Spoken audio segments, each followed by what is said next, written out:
partnership with Arizona at Work, Pinal County. And so we are doing job search essentials today. So Bree is working on getting you guys the link in the chat. But if you are able to access and utilize a QR code, we would love it if you could check in.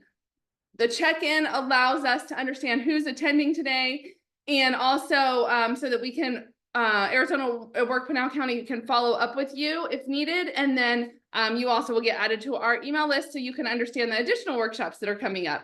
So, well, if you can't access via QR code, it'll be available in the chat in just a moment. So, whoops, let's get moving here. Sorry, I'm having there we go. Okay, there's the QR code as well. And the other thing that the QR code will allow us to do when you check in is we're following up this event with a checklist of information and resources. And that will, based on your email that you give us, is where we will send that QR code. So to get started, you guys, this is not just a workshop where I'm just gonna speak at you the whole time. We're going to do some stuff together. And so the first thing I'd like you to do is open up your chat box. And so the chat box, if you're on your computer, is typically at the bottom of your screen, and there's a little chat icon. So if you can open up your chat box, and that will allow you to type in and make sure we can see your name, but it allows us to understand where you're calling us from. And then if you are in active career transition right now, tell us a little bit about that. What industry do you want to work in? What kind of role are you looking for? And so go ahead and open up the chat. And I'm kind of looking off my screen because I have the chat in another on another screen. So take a look, or go ahead and open the chat and go ahead and let us know where you're calling in from, and whoops, what kind of role you are looking for right now. Get the PowerPoint back. All right, welcome, you guys. All right, we have about 35 people on the call right now. So great.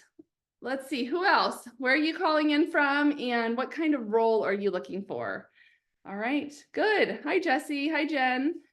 Great to see you on here today.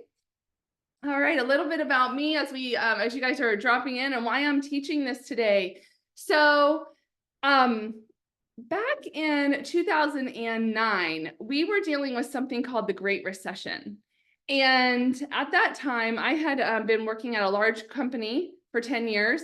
After that, there was a massive layoff. Our whole department got let go. And then I was running a staffing firm, and I did that for 2 years. And in 2009, we went into a pretty large Great Recession. And my staffing firm was servicing clients in land development and commercial real estate. And in 2009, specifically May of 2009, basically the banks stopped lending to anyone in commercial real estate and any kind of construction and growth. And so I had to close the staffing firm with my partners, and we closed the doors and decided to not try to ride it out. And at that time, my husband was also laid off 3 times in 6 months. He was in talent acquisition at the time and recruitment. And so there we are in 2009, sitting there with our 3 kids.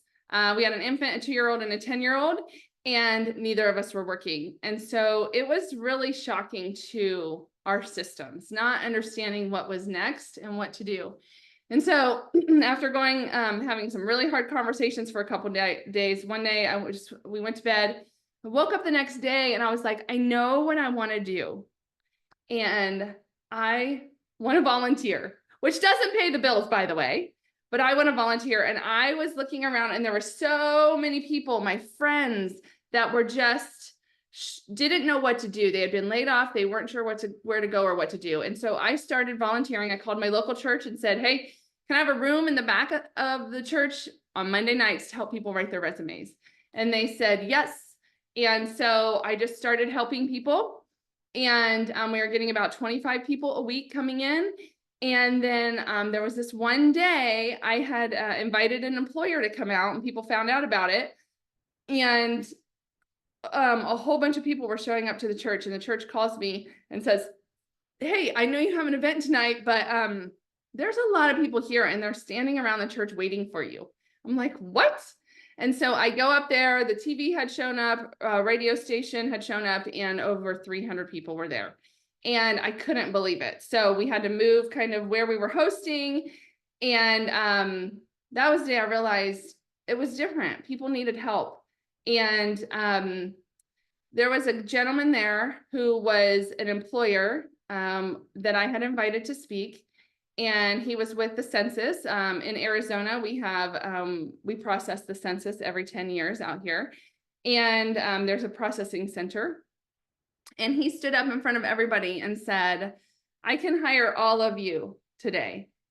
And I almost passed out in the back. I'm like, what is happening?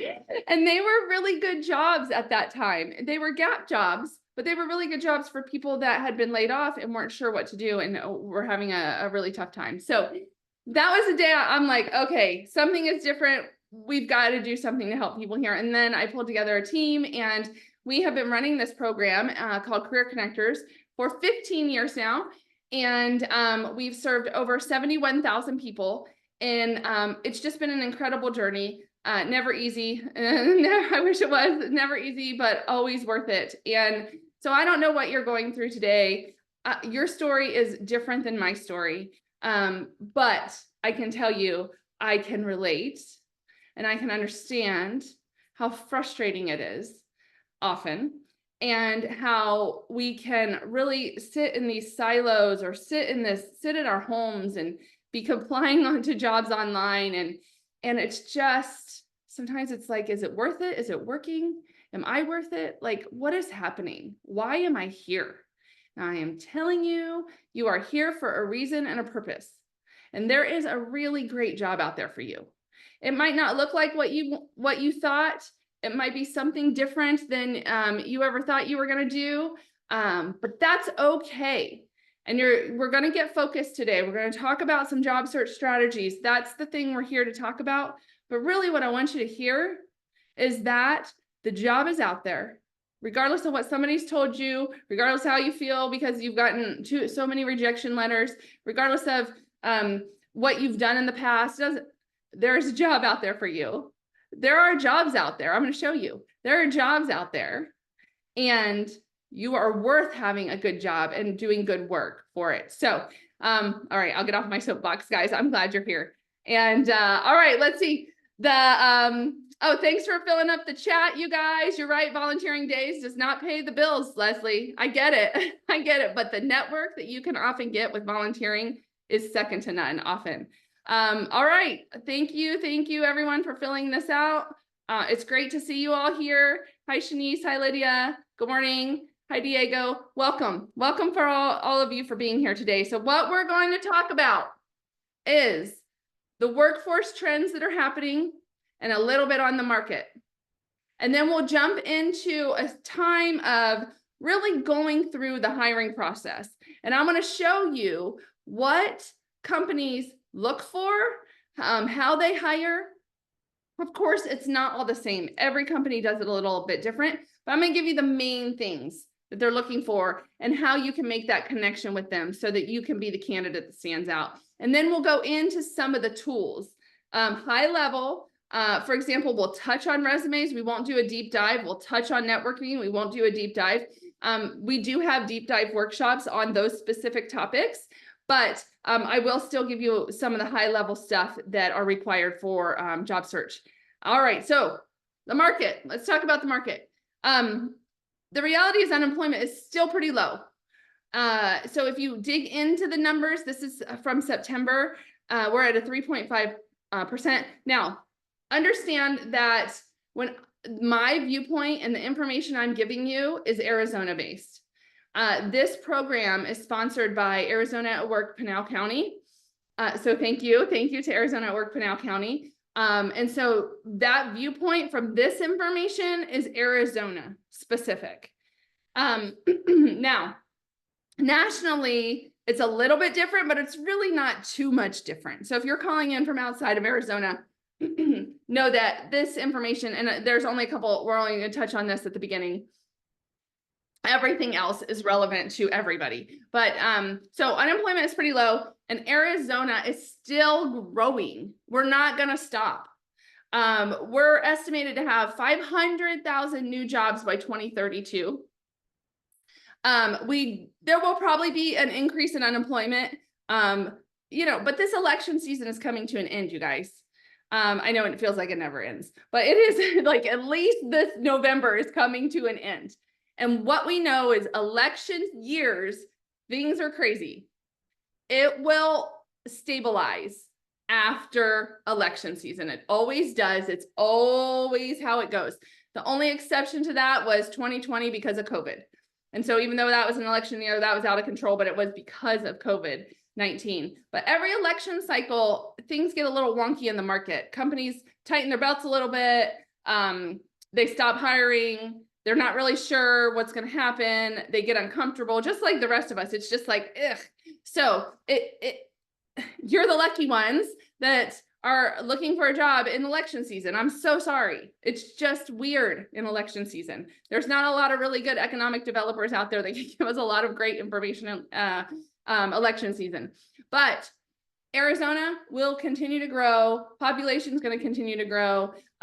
We have seen an increase, like I said, in layoffs. And so if you were laid off, you're not alone. That has definitely impacted many people.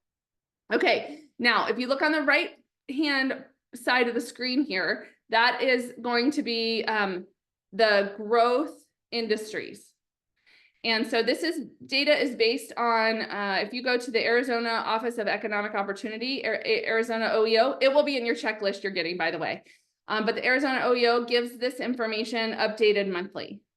And so you'll see education and health, they do lump those together. So I know they're two very different things, but they do lump them together. So that's growing. Professional services is like finance, insurance services, those kind of business services. So you can see, I mean, these industries are growing, and I've seen them pretty stable over the last couple years on the top ones that are growing.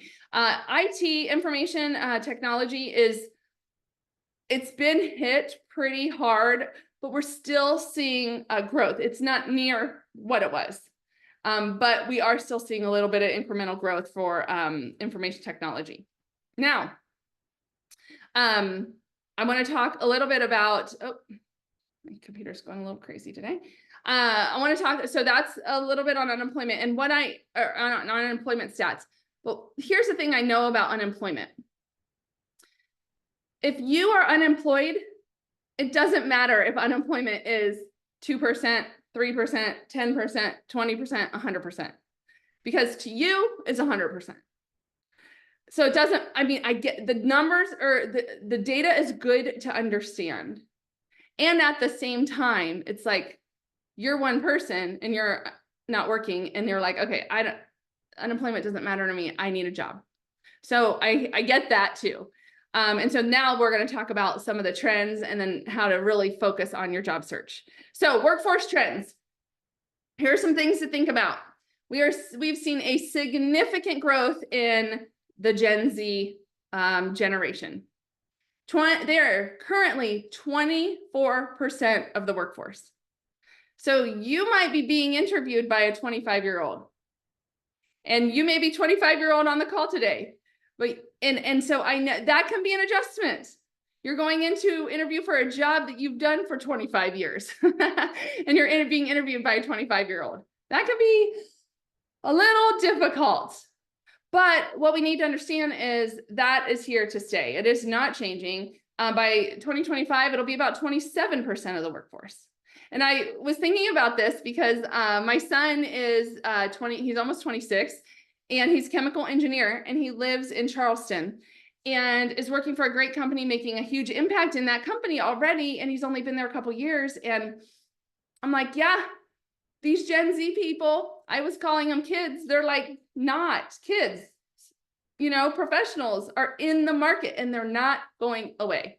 So they're here to stay, embrace it, and understand and learn how to work with Gen Z. The other thing is the growth of artificial intelligence.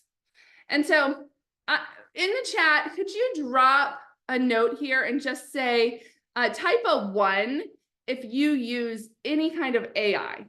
tool, Chat GPT, anything, drop a 1. Okay, so we have some people that are doing AI. This is great. I heard recently, a lot of people are talking about AI is going to take our job, or I mean, robots are going to take our job. AI is going to take our jobs. And here's what I heard. AI is not taking our jobs, but the people who understand how to use AI are the ones that are going to be getting the jobs, the good jobs. So I just heard about somebody that has a position at a large company here, and their role is Director of Artificial Intelligence, and it's a bank. And it's like, so like these jobs are out there. And good, Lydia is attempting to use it. Exactly. Here's the thing about AI. There are very, very few like experts in AI. All of us, any of us can get on and start learning just by it. And it's as simple as launching the Chat GPT, looking up Chat GPT on your browser. And I'm going to touch on it a little bit more, but it is not going away. So I highly encourage you just to start. It's not scary. It's simple. It's easy to use. You can't mess up. No one sees what you're doing. Like, it's worth it. And then there's another huge focus on, there's a change with the hybrid and remote workforce that we're seeing. Of course, we know in 2020, everyone that was possible went online, went remote. What we're seeing is a shift to back to the office. Now, most companies, not all, but most, if they're shifting, they're doing some type of hybrid thing. Some companies are like, you've got to come full-time back in the office. But most that were fully remote are either staying remote, or they're doing starting to move towards more of a hybrid workforce where you have to come in 1 day a week, or there's like meeting days or something like that. So understand that the fully remote options, they're out there. And if that's what you want and that's a priority to you, they're out there. But some flexibility needs to be built in if you would like to open up your opportunities more for more of the hybrid workforce. And then there is a focus in the marketplace on mental health, which is a win for many people. And so understand that employers are being a little bit more flexible there on the mental health space. And you'll see more programs and benefits around that as well. So there are some of the trends that are coming. So let's jump into the hiring process. Now, as I'm going through this content today, I'm going to be asking you to engage on the chat, but feel free to ask questions on the chat. I'm going to keep an eye on it, and so I can answer questions as we go. You don't have to wait until the end to ask questions. So let me just look through here. Good. We have a lot of people utilizing AI. Perfect. All right. So there are the things we're going to talk about a little bit on the process for recruiting. And then we'll go into the 3 main components that the hiring managers are looking for when they are hiring for a job. And then all of that gets to how they're a culture match, how they're the right match for your company. Okay, this is very basic, generic recruitment life cycle, but it just gives you an idea of what recruiting looks like. It is complex. It is there are a lot of steps often. Now, sometimes you can get right in and talk to the hiring manager and get hired. And so it's completely different. Like I said, it can be very different for every company. But here's what I want you to understand by just seeing this is if you interview and you don't hear back for a week or 2, it's often just because it's going through the process. Now, sometimes companies drop the ball and they don't follow up. And I'm sure some of you probably have dealt with that. And that's unfortunate. But oftentimes you are going through the process. So a kind follow-up is always great to do. It's just understanding that there is a timeline and a process for this. So let's talk about competence. So the first thing a company is going to look at and consider is, can you do the job? Do you have the skills, the experience, the training, the competence to do the job? And that often will come through, the resume that's when you submit it online, or it'll even come through a network, a connection, and somebody's like, you really need to talk to this person because they're great. So do you have the competence? So let's see, how do we get there? How do we know? Like, how do I know, do I have the competence? First of all, you can evaluate competence by the job description first. You look at the job description, and that is where you can see, okay, what is this company really looking for? Because I know you are likely, most of you, just like me, have seen job descriptions that list like 100 things, it feels like. Never ending. They have to have like the perfect person to have this job. So you're looking for about a 80% match. If you look like, 80%, I have 80% of this. And I have maybe the main things, the top couple bullets. I have those. If I have those main things and I have the top couple bullets, the top couple requirements, go for it. Like, put together, edit your resume, make it look like, or match kind of the resume to the job description, and really make this like a go. But if you're looking at it and you're like, I only have about 50%, and you're kind of evaluating, is it worth my time to edit my resume, connect, create a network, or connect with somebody to network, put together a cover letter, track the job, and apply and follow up? Like, is that job worth that process? If the answer is no, then move on. But if the answer is like, yeah, I'm like 80%, then it's worth it to do all the things that are required when you apply for the job. So that's what you're looking at. You're looking at the job description to see if you're competent first. And then you're going to say, okay, so here, these are the skills they're looking for.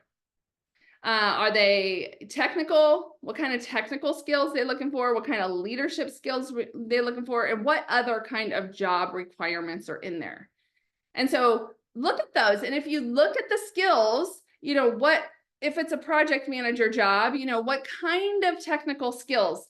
And are they looking for someone who has Microsoft Project? Are they looking for someone who has something like Sage or some other software system? Look at that. And here's the thing. If you don't have specifically technical, if you don't have the actual technical skill that's in that job description, before you throw it away and say no, maybe you just don't know what it is. And so here's what I tell people. Go throw that on to Google and find out what that software is. So for example, I do a lot of hiring, and I actually hire often for churches. And one of the things we look for is when we're hiring, let's say I'm hiring for a big church right now, and I'm hiring for an audio tech, director of all audio for the campus, all these campuses at this church. And this person has to have a specific technology for an understanding of a specific soundboard. And if you're in audio, you would totally understand this, but it's a specific soundboard that you need. It's called Grand MA. And so it's a specific soundboard. And here's the thing, that there is only a 1%, 2%, maybe 5% of all the audio techs that have that specific soundboard. But if you have if you know another soundboard, then what I would recommend that candidates do is go look at Grand MA and go see if you can get access to it, and online, learn a little bit about it, and be like, oh, I totally got that. I totally understand that. Because soundboards, they're different, but they're not incredibly different. Like, if you have that in you and you can do it, like, you can adapt to a new soundboard. You might need some training and skills. Okay, yeah, that's true. But you can adapt. And so that's what I want you to do. When you're looking at a job description, if there's a software or a technical skill on there, and you're like, I don't know that one, but you go look at it, sometimes you can even just jump on and get a free training on YouTube. And then you're like, oh, I totally have it. You can download the software and start using it. And then you're capable, you know it, you can talk to it. So don't discount yourself on those. technical capabilities until you do the research. Often we know it and we don't even realize it. And then leadership skills. You know, it'll be in there. It'll tell you, do you need to lead teams? Do you need to lead a person, a staff? Do you just need to lead like a project? So whatever those skills are, those leadership skills, make sure that they're integrated into your resume. And they very clearly say what you've done and how you've done it, because that's what people will pick up on. And then any other job requirements. So that's the skills part. They're looking for the skills match for you. And then this is the most important part often, the experience part. And this, it's so important that the recommendation for how resumes are written are very specific now, because they want to understand your experience. And so, you know, over the years, there's been this thing called functional resumes where you kind of put your skills first, or you lump together your experiences under a skill. And that is not the recommended way to do resumes anymore at all, because the way applicant tracking software organizes and pulls your data, it messes it all up when you do it that way. So it's definitely experience-based. And so the company is looking for, does your experience match or mimic or showcase that you can do the job we're asking? So when you hear people say, you must spend the time updating your resume so that it matches the job description, when you hear people say that, what they mean is it must reflect that the job that they're asking you to do in this job description is something you can do. And so that's why you need to update the job description. You need to be, or your resume, you need to be a match, and you can use their language. So to talk on project managers, for example, project manager at one company might be a project coordinator, might be a director of programs, might be a business analyst. Like, there are all these names, and it could essentially be the same job. You just have to really look at the job description to see, is it the same job? And then you need to update your language to be a match for that job description when you're applying for that job. And that will showcase your experience is a match. So that can be, you know, obviously jobs, full-time, part-time, contract, gig jobs, anything you've done to earn money that can showcase your experience that you're able to do that job. For example, let's say, okay, so I run multiple businesses, and one of them isn't relevant to anything I would ever put on my resume, but it's we rent out in our home, we rent out our backyard and our pool. I know it sounds kind of crazy to people, but we rent out our backyard and our pool. And so we have people swimming in our pool, usually 6 months out of the year. They rent it, they have birthday parties. So I'm like an event planner sometimes, you know, on the weekends. And we've gotten to know people over the years, and it's just like a fun thing to do. I would never put that on my resume. There would be no reason, unless I was applying for a job as an event planner, a kids coordinator for something, you know, something relevant to that.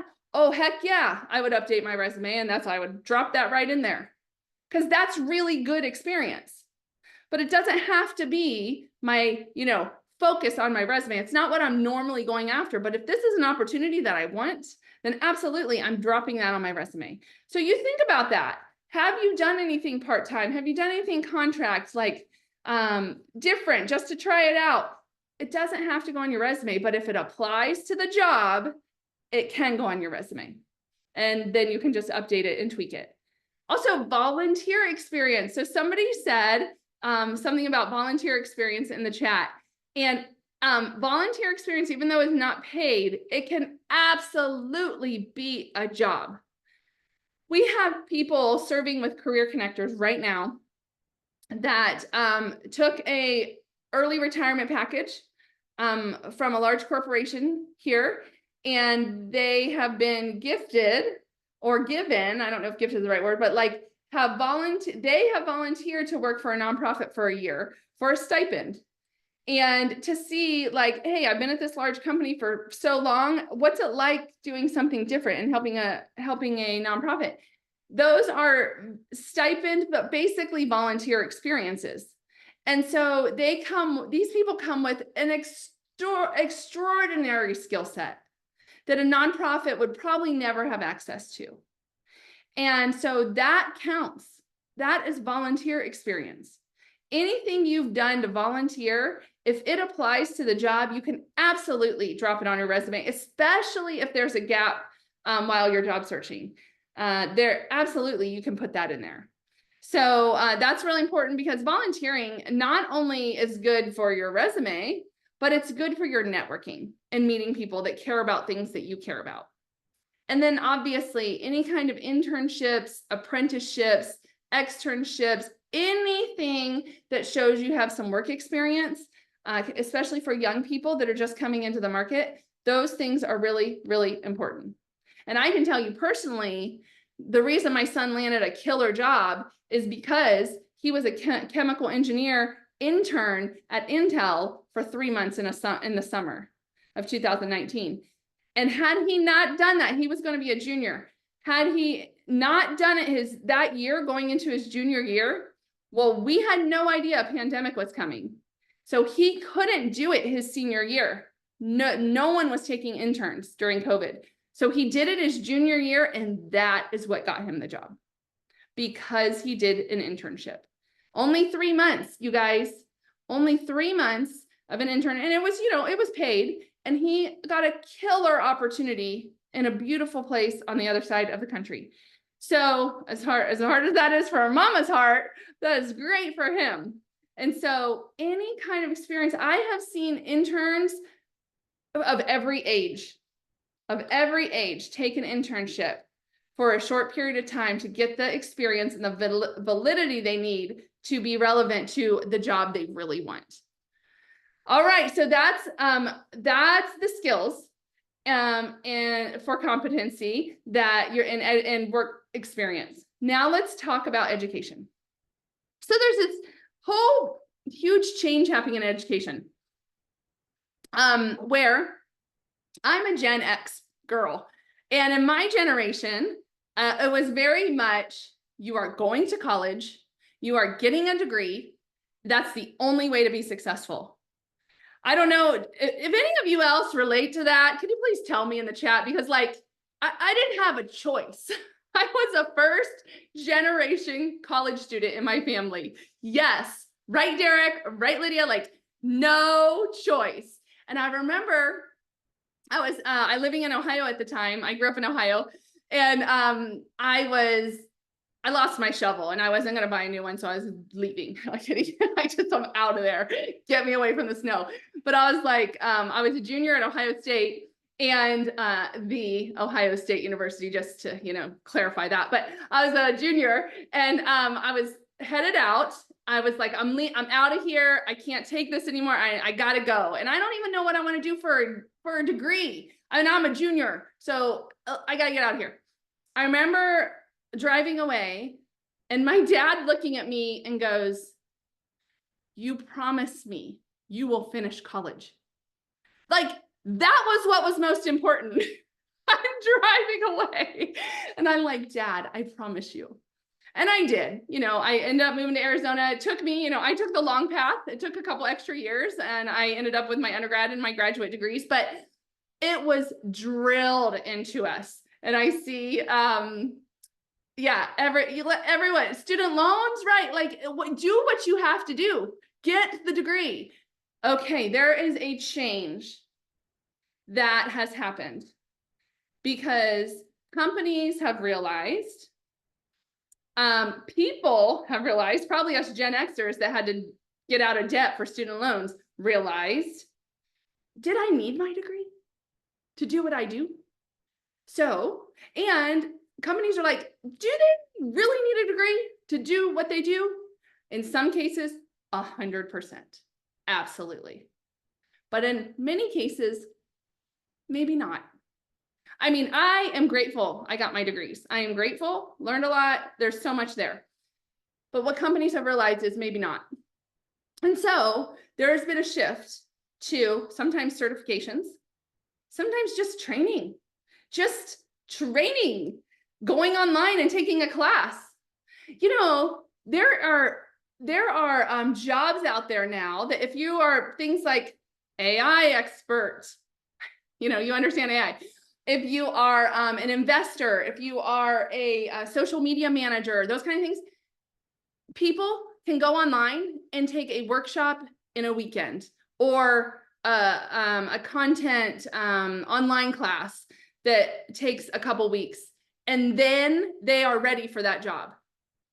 That costs next to nothing compared to $100,000 in school debt, and they can be on their way. There's now, I even had trade schools back in the day, but the people that went to trade schools, it was very different.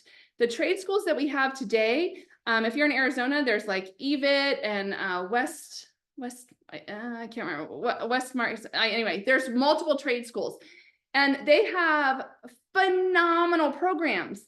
These kids can come out of one of these trade schools being ready to go, being EMTs, have LPNs, have graphic design certifications, like all of this stuff. So that's, yeah, I love your guys' comments in here. Absolutely, totally, I'm with you. Yes, so much loan debt. So like certifications have happened, but training also. So if you are looking at the job description and there's certain kind of skills or training or certifications needed, look at that. It might be easier than you think. Because if you're looking for that kind of job and you see that type of certification or training needed multiple times, then see if you can just go do it. Like literally, it can be free. It can be or really cheap, worth it. And it can just take a very short time.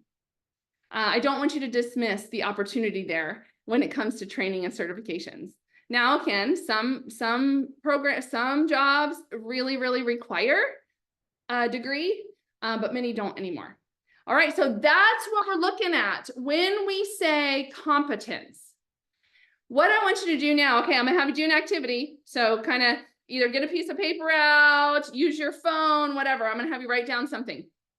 Here, what I want you to do is there anything that you can do with the jobs you're looking for? Think about maybe one job. You're like, that would be a great job for me. Or maybe, you know, I've had that job and it would be a really great job, but there's something missing, something that I'm not quite landing on.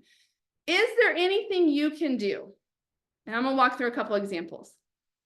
Is there anything you can do to kind of take a step into having a greater level of competence, a greater level of match to that job? For example, if you're on digital media, social media, I don't even mean to say if, you need to be. So LinkedIn is a no-brainer. You must be on LinkedIn. Everybody must be on LinkedIn.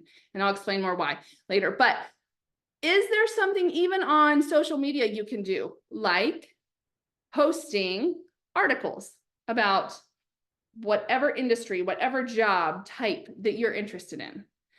Because that is how easy it is to become the expert in your industry. Because if you apply for a job and they go check out your LinkedIn profile and they see you've posted about project management software, you've posted about tracking information, you've posted about some data on project management, they go to your profile and they see that, they're like, oh yeah, they know what they're talking about. They're like an expert in this field. And you just did 3 posts. Like, that's seriously, you guys, that's how easy it is to show that you know what you're talking about. So do you need to do something on digital media? Do you need to go speak somewhere? I know that can be super scary for some people, but like, do you need to get up in front of a chamber of commerce in front of 20 people and talk about something for free? Do you need to publish something like an article, a blog, a news, something in the paper? There's so many online magazines now If you're really feeling it on your heart right now that you are an expert and you have something to say, you can self-publish a book in a cheap, hardly anything, in a couple weeks. So there's so many opportunities for you while you're job searching to also be the expert, and then you don't know where that could lead in the future. So I want you thinking about you, not a job. Because once you start to realize you are an expert in something, then a whole bunch of jobs will really, really be like, oh my gosh, I could totally do that. That's exactly, I just need to make some, I need to make some changes on my resume or my LinkedIn profile to show that I'm, really the expert here. Okay, so that's the skills part. Or is there some experiences you need to go get? Sometimes that's just the truth.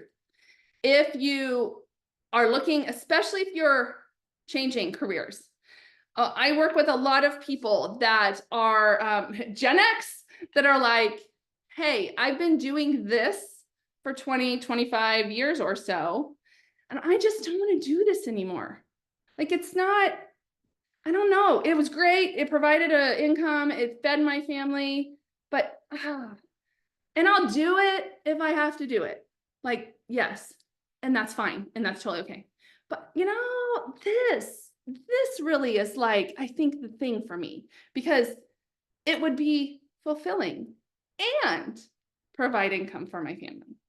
Like, that's typical, normal. So are you dealing with this right now? And if you're dealing with this right now, then maybe you need to go get some experience somewhere. Maybe you need to go volunteer. Maybe you need to do a consulting gig or freelance, something. But you can take this job while you're preparing for this one. Okay. And oftentimes it's this job that you're in that you're signing up to do things to get you here. All right. So it's okay. It's okay. Don't let people tell you, you must get your dream job. Don't let people tell you that. It is a step. It's a transition. Okay. So don't throw it all away and just pursue your dream job. If you get your dream job, awesome. We want that for everyone, but sometimes it's a step. So do you need some experiences, accomplishments? What do you need to do there? And then the last thing is there any training or education you need? Take a look, go think through the jobs you've applied for. You're like, was I missing this? What, there is funding often, especially if you're in Arizona. If you're specifically in Pinal County, we're going to send you the link to the Pinal County folks, but there's funding available for various different certifications and training. It comes down from the federal government. And so each city and county gets funded to provide job search or job services. Every state does it different. So I can't speak to every state, but what you can do is you can type in Google. I'm going to tell you what these call letters are. It's an acronym. It's WIOA. It's Workforce Investment and Opportunity Act. It's a federal law. WIOA. You type that in, and then you type in the state you're from. So let's say WIOA, Georgia. And then what will happen is you will get up on Google will pop up the state, county, city organizations in your area that utilize this funding to help with job search and help with job services. So oftentimes there's funding available for different things. A simple one is, let's say you are that project manager I was talking about before, and you just don't have that specific software that's new and current and what people are asking for, but you've been a project manager for 25 years and you want to continue being a project manager, but you need that software. That's an example of something they would likely fund. It just depends by state. Thank you. Thank you, Lisa and Terry. Thank you. WIOA. Okay. All right. So that is the competence piece. That is the piece of, how am I a match for the company? So I want you to write down one thing. Don't worry, I said 3. Write down one thing that you need to do to become a better, either, show your expertise or get a new experience or take training. What is one thing that you can do that's in your control to step you towards that next job? And then after you write that down, could you drop it in the chat so we can see what we're doing here, what we're dealing with, who needs to do what?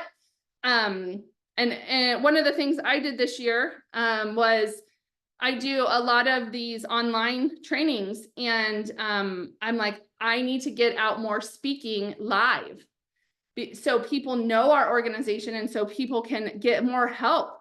And so it's been a focus, but I've had to focus on being a better speaker, making the right connections, and getting myself out there and showing people and getting in front of audiences.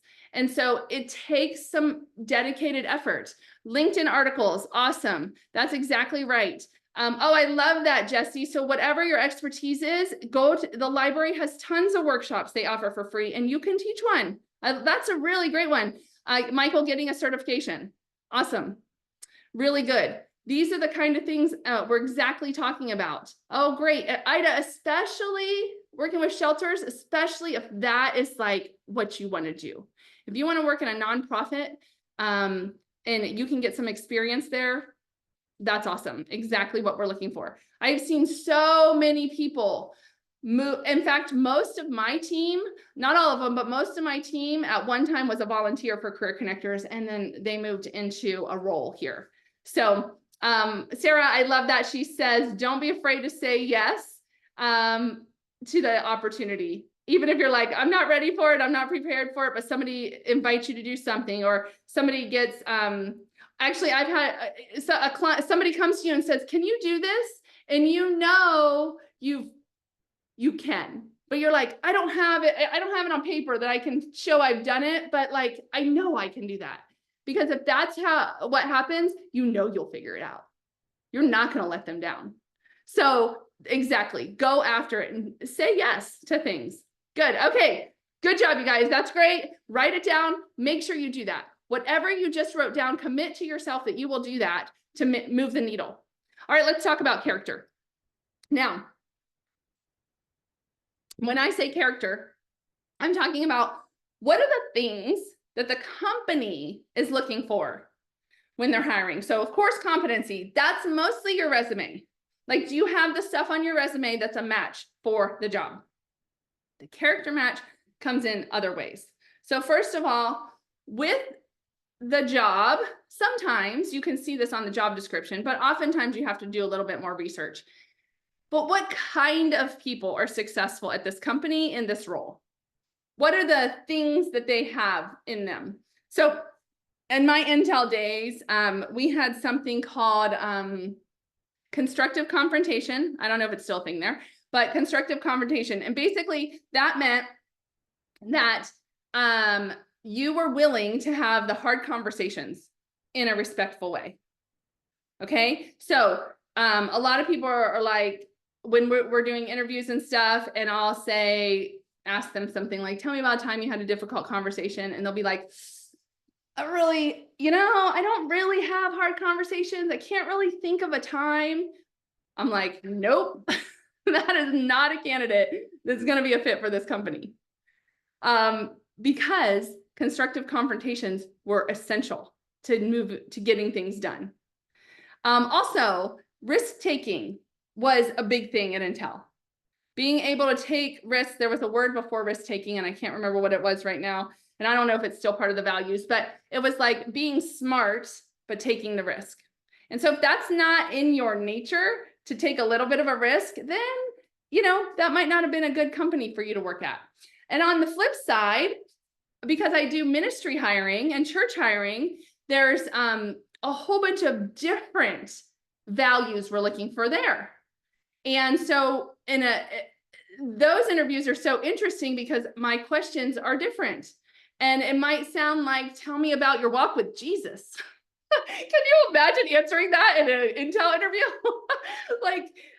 It's so different. And so those are kind of extreme examples, right? You're not going to have those extreme probably, but that just gives you an idea of what you're looking for when you are interviewing. What kind of company is a match for your job, for the job you're going after? We are offering this at no cost. And so this will be on that checklist that I'm sending out to you guys, but it will give you some insight into some of your character traits, your behavioral styles. You guys may have taken a whole bunch of different types of assessments. If you've ever taken an assessment that you can think of, drop it in the chat so we can name off some of these assessments. But if you have taken assessments at work or online, maybe a company has had you take an assessment that you're interviewing with. It's kind of to get a little bit of understanding of your behavioral characteristics. Now, so we are seeing a trend of the behavioral assessments starting to maybe go away a little bit because people have said that it's there's some discriminatory practices there, that they're looking at somebody to be a certain type of person, and if they're not, they're moving on from them. But for you, for yourself, it gives you some good guidance on who you are. And so, yeah, Myers-Briggs. Oh, Holland personality. I've never heard of that one. There is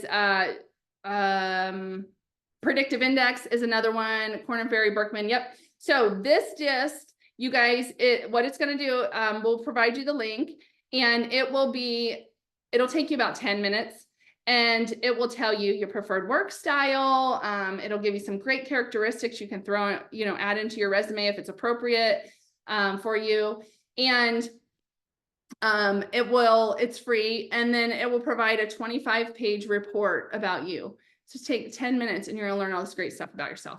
So I encourage you to do that. And here's just a value to the organization. I love that page. I love that page so much on this. Those words, creative problem solving.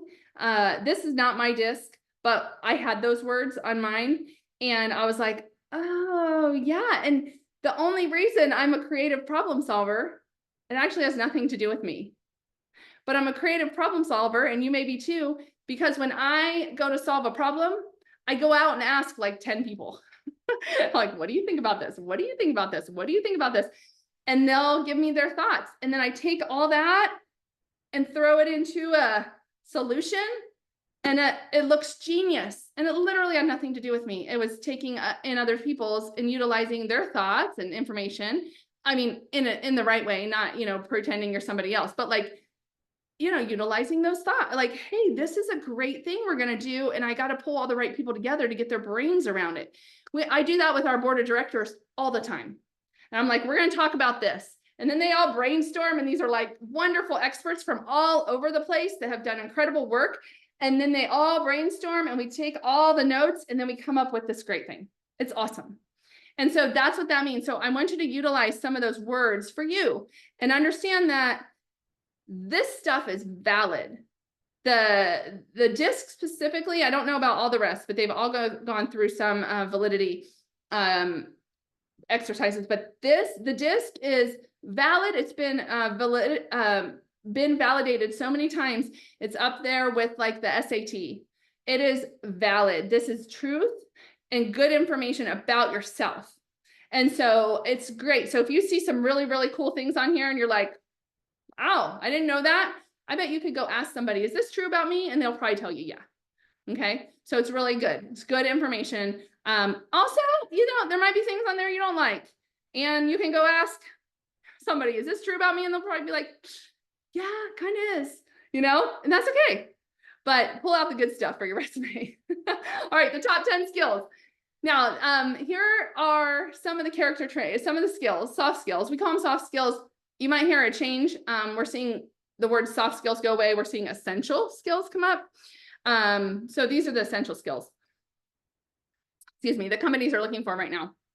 And the main one, the big one, is communication. And so this is, and I think a lot of this has to do with, communication has always been important, but companies are really struggling right now with communication with the new generation coming into the workforce. And so there's, they grew up in technology with text messages on social media. You do not write full sentences in texting. And my daughters are 16 and 18, and they're like, oh, Mom, that was so cringe. You just said that. Whatever it was I said all the time. And so it's like they're learning how to have communication, how to communicate. And so that's a really, really important one. And then the other one, there's a couple of these I kind of want to pull together, but basically, Maria Fornio, if you guys have ever heard of her, she is branded as everything is figure outable. Everything is figure outable. That's her brand. And it might be the title of her book too. But anyway, that means that you're self-motivated, you're able to problem solve, and you take initiative to figure things out. That combines a whole bunch, and it combines a whole bunch of these. And so how can you show, because companies are dying for this. I can't tell you how many conversations I have with employers that if I could just have somebody that can go figure this out so I'm not having to put my brain around it. Like, how can you show that in your interviews? How can you show that you've taken initiative, that you've, done things you haven't had to get your boss to just tell you, your leader to tell you what to do over? No, you've actually led that. You've figured that out. So that's a big one. If you can showcase that in any way. All right. So then how do you, that's some of the information, but how do you figure out what kind of company, what kind of character traits, what are they looking for? So there's a couple places you can go. Oh my goodness, sorry. There's a couple places you can go to figure this out. One is their company website. What do they care about? Go to their careers page, because often the careers page will give you more insight to that kind of thing. If they have a culture, if they have a tab around culture, you can see it. This one does. But this will be maybe some videos by employees. It'll have some blogs. But I pulled this one up because this company's in Arizona, and they're called Achieve. They used to be called Freedom Financial Network. Now they're called Achieve. And basically, at the bare bones level, they're a debt collection company. There's so much more, but like at the bare bones level, they're a debt collection company. Nobody wants to work for a debt collection company, right? Like, that's what you think. Oh my gosh, yuck. I don't want to be calling people. And I've gotten those calls. Ugh. That's what you think, right? That's why you won't probably see anywhere on their website they're a debt collection company, because they are so not the typical debt collection company. In fact, what they do is they partner with people and they help them get out of debt. And they make sure that they negotiate with the debtors to get these people out of debt. And they have attorneys, it's a really, really cool thing that they do. But here's why I'm telling you this. When they hire people, the number one trait that they look for is empathy. What? A debt collection company that's looking for people that are empathetic. And it's right there on Join Our Team. I mean, when I knew this about them, but I didn't know this was on their website. And when I went to their website to see if I could find anything about their traits, like, it was the first thing. That was the first thing that's on there.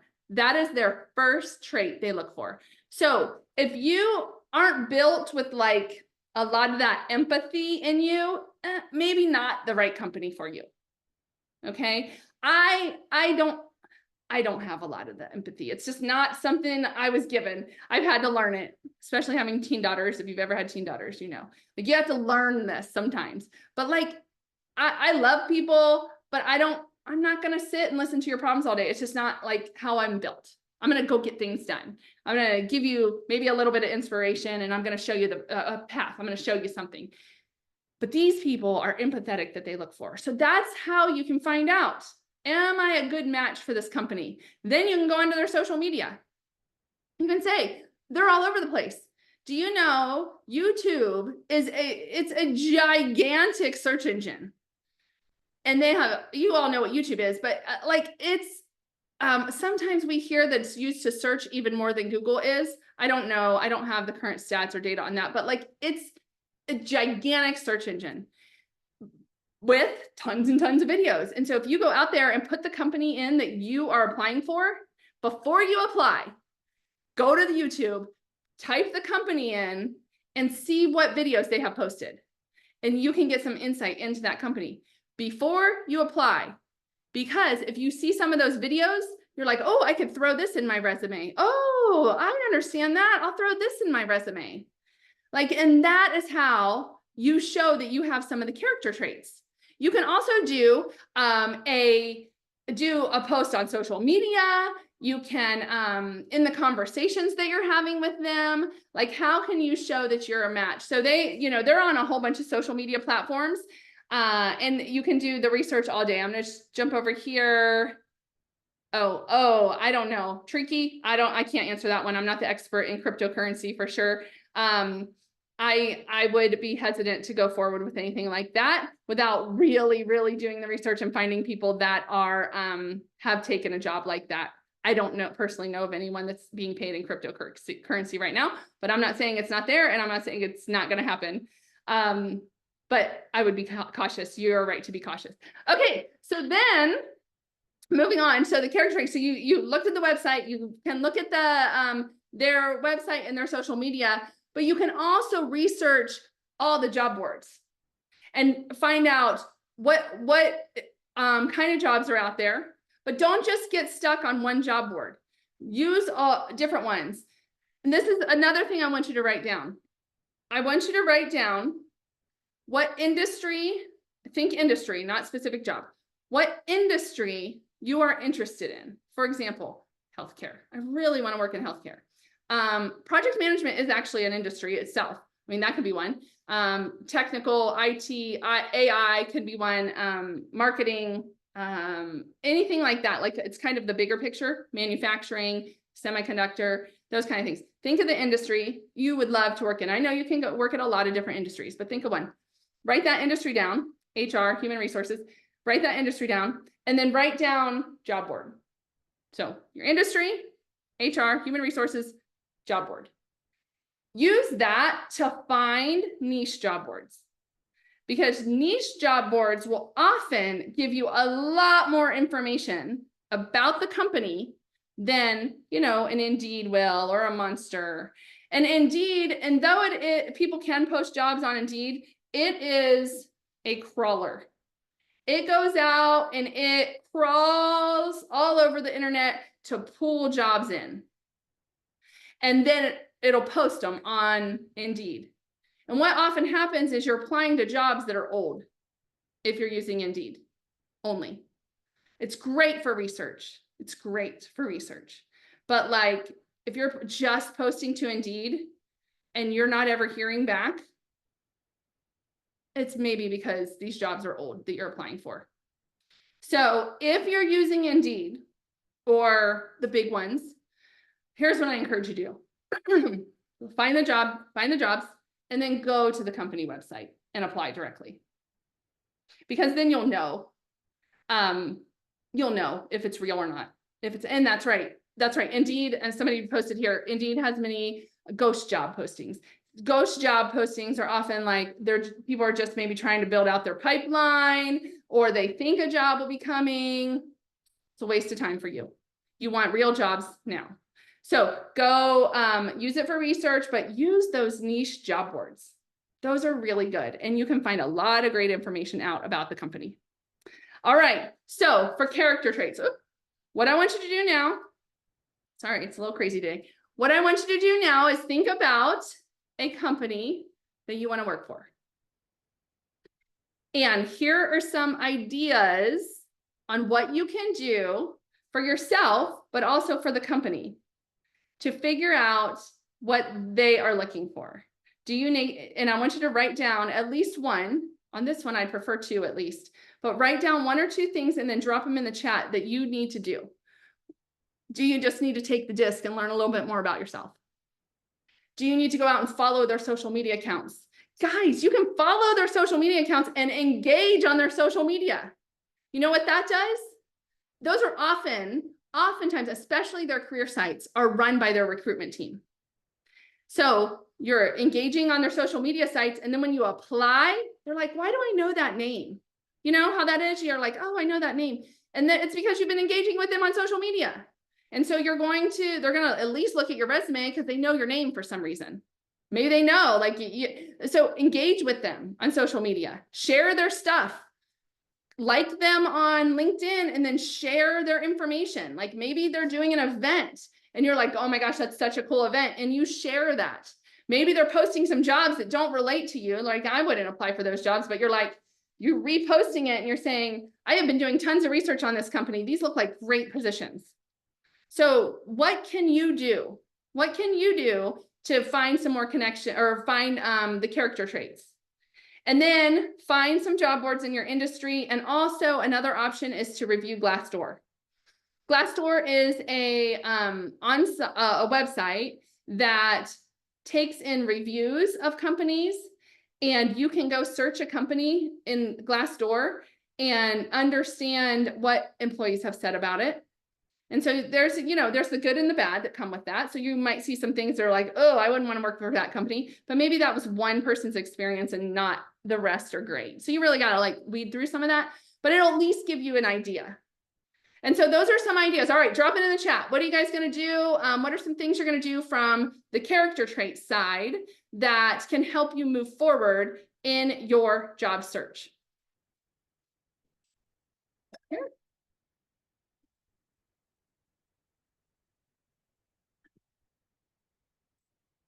Hmm. All right, what are some things we can do? Or even anything that you're like, hey, I also did this and it works. Networking more for sure. Yes, we're going to get into networking in just a minute. DISC is a great start, Lydia. I think it'll give a lot of good information for you in learning your character trait, and also just to kind of build you up and say, yeah, okay, I knew this about myself, but this is validating to me. Yeah, the social media stuff. Yep. LinkedIn, good. LinkedIn, using the other social media. If you go to their website, the company website, they'll often have all of their social media, linked, and you just go out and you just follow all of them. They might even have ones I'm not, I don't use all social media. There's new ones all the time, I feel like, but the main ones that people are using, I see companies using are for sure YouTube, Instagram, LinkedIn for sure, and usually Facebook. Those are the ones that most all companies are using in some capacity. All right, good. Oh yeah, their looking for their mission statement. This is really good, you guys. Discuss on social media. Okay, you got exactly what you should be doing that will be helpful to your job search. And I know all of this can be overwhelming, but my job is helping you understand some of the essentials that will make you stand up and above and beyond other people, the ways to give you ability to connect with the right job that you want.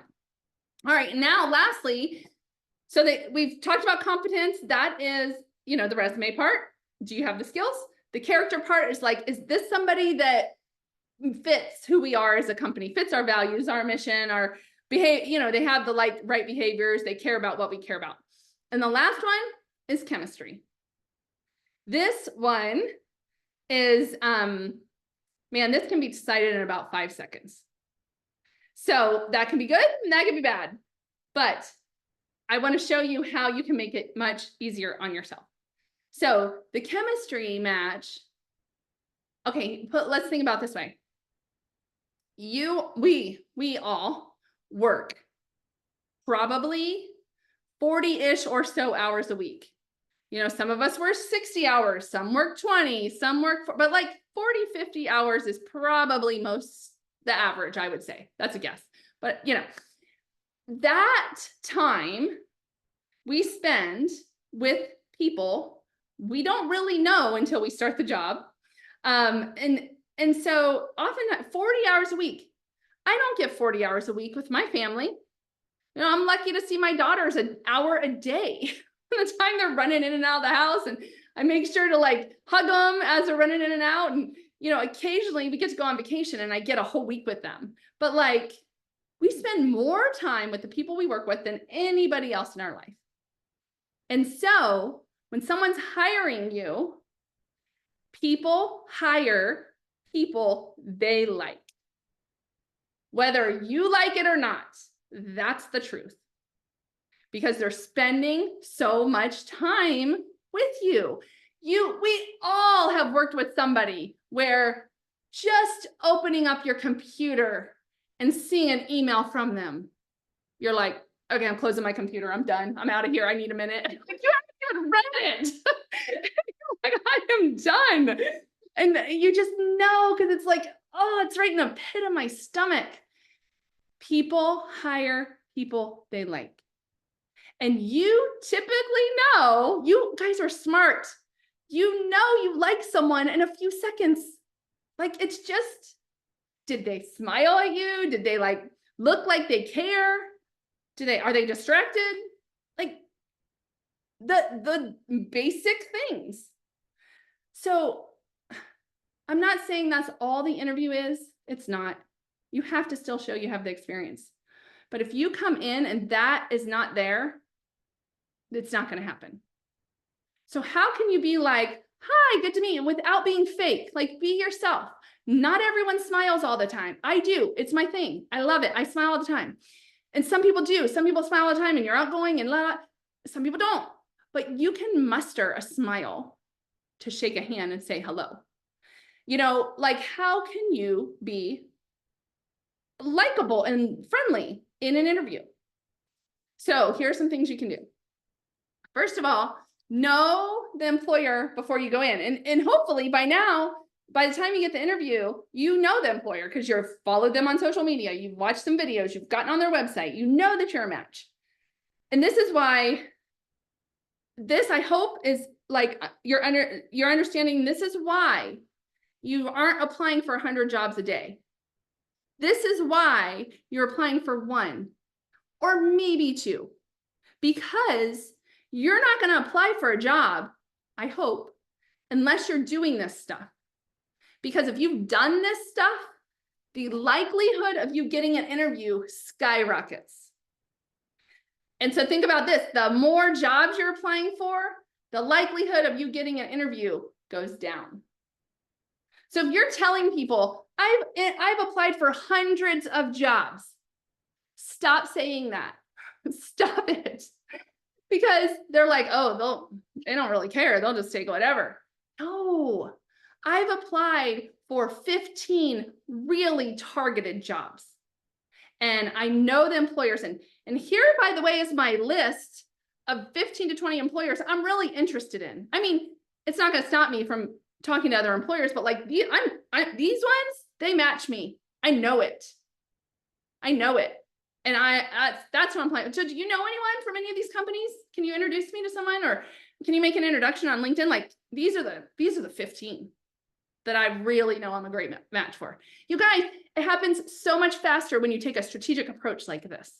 So research the employer before you go in, make sure you know them, and prepare and review notes. Okay, I'm just reading some of the notes over here. Okay, yes, if it takes some of you, it takes some time to warm up, but I promise if you know the employer and you've spent the time getting to know them, you will be able to say something like, when you walk in, you'll be able to shake a hand, say hi, and say, oh my gosh, I'm so excited to talk to you guys because I have been watching what you're doing on social media and the impact you're making in whatever, XYZ, maybe this nonprofit, or oh my gosh, you guys posted this hysterical video last week, whatever. Like, it makes you likable because immediately they know, oh, they really care about who we are and they're a match, like from a character standpoint, to our company. So I even super introverted people have asked me, Jessica, how do you network? How do you I'm so introverted. And then you come at it from an information standpoint. You know a couple things and you can use that to kind of be that likable thing. All right, so that's before the interview. Make sure you're prepared and ready to go. And then during the interview, it's definitely that first impression, that shaking the hand, the saying hi, the making sure you're, kind and you're smiling, and you're engaging with everyone, whoever you come in contact with, say hi to them. You don't have to have a full conversation, but say hi to them. Arrive a couple minutes early. Don't arrive a half hour early. And if you do, sit in the parking lot, because if an employer is interviewing a whole bunch of people that day, or they're in a meeting and they see you, then they're like feeling distracted, like they have to come out early to get you. And it just doesn't start the interview off right. So 5 to 10 minutes early is appropriate. And then answering questions with facts, with real information. Behavioral interviewing. In fact, I think it's tomorrow. I have a workshop tomorrow, I think. I'll validate that at the end. A workshop tomorrow, and we're going to dive into interviewing.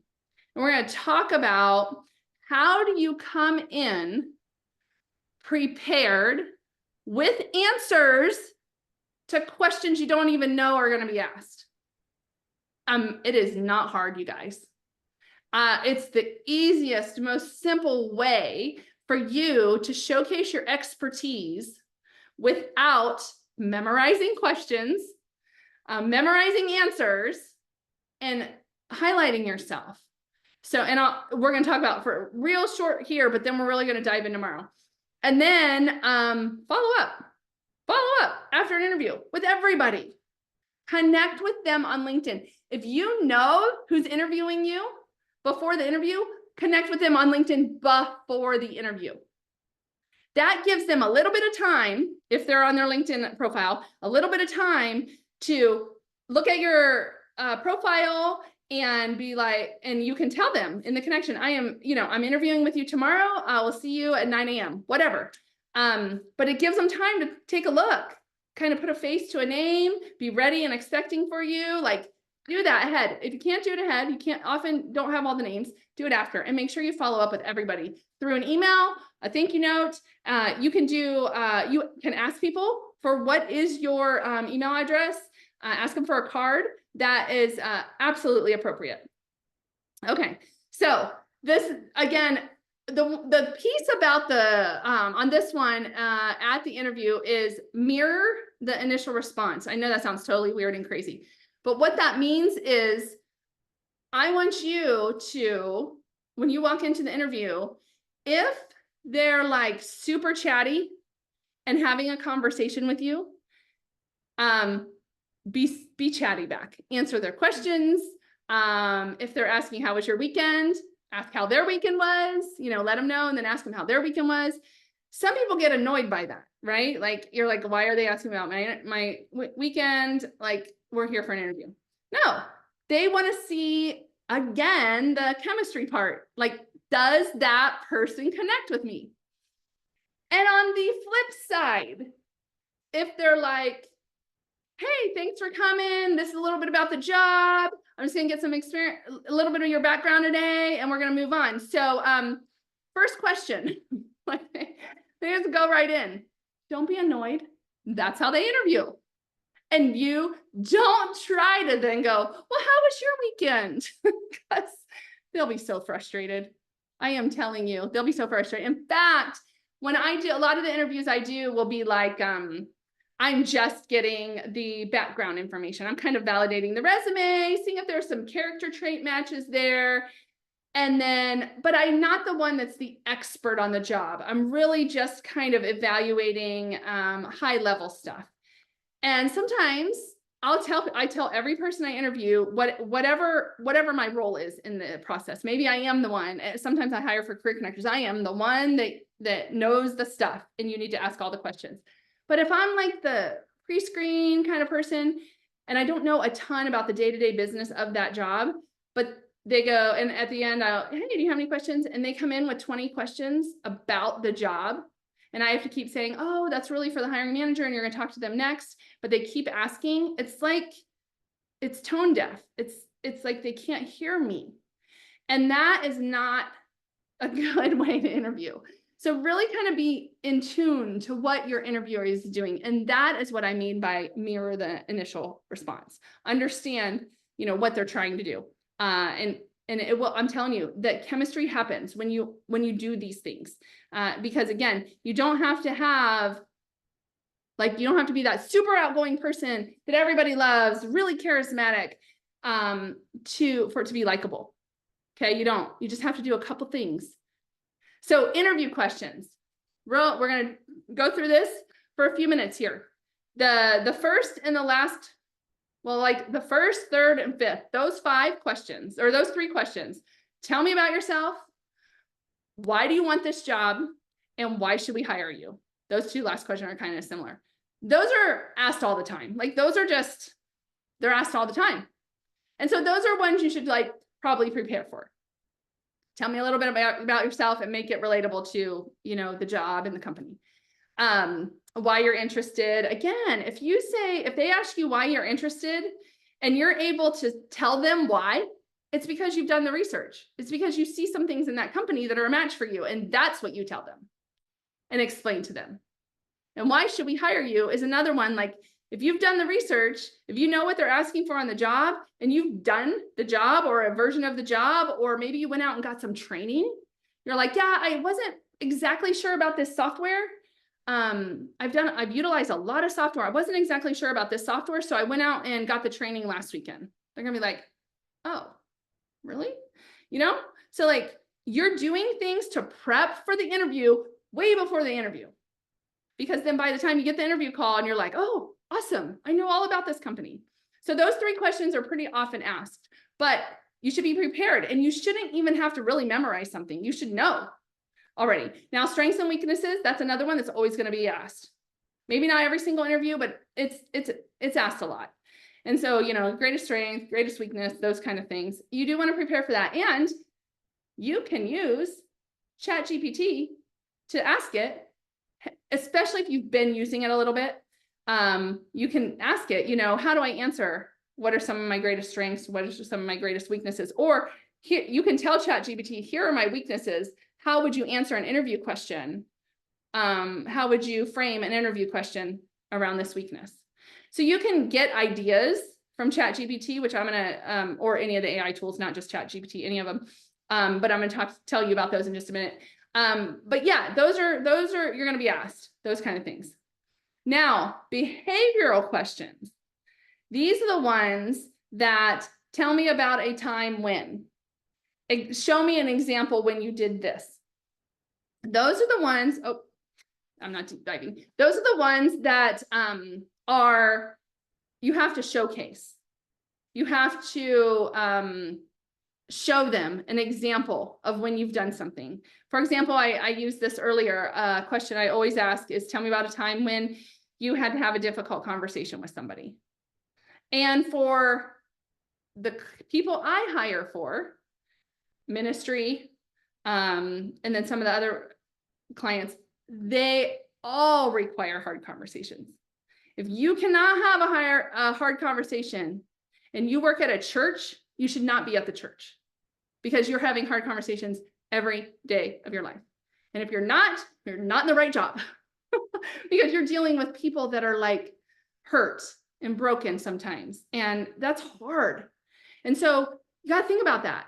Who are you applying for? What are you doing that is relevant to that company? So if you say to a company that has hard conversations, if you say, you know, I can't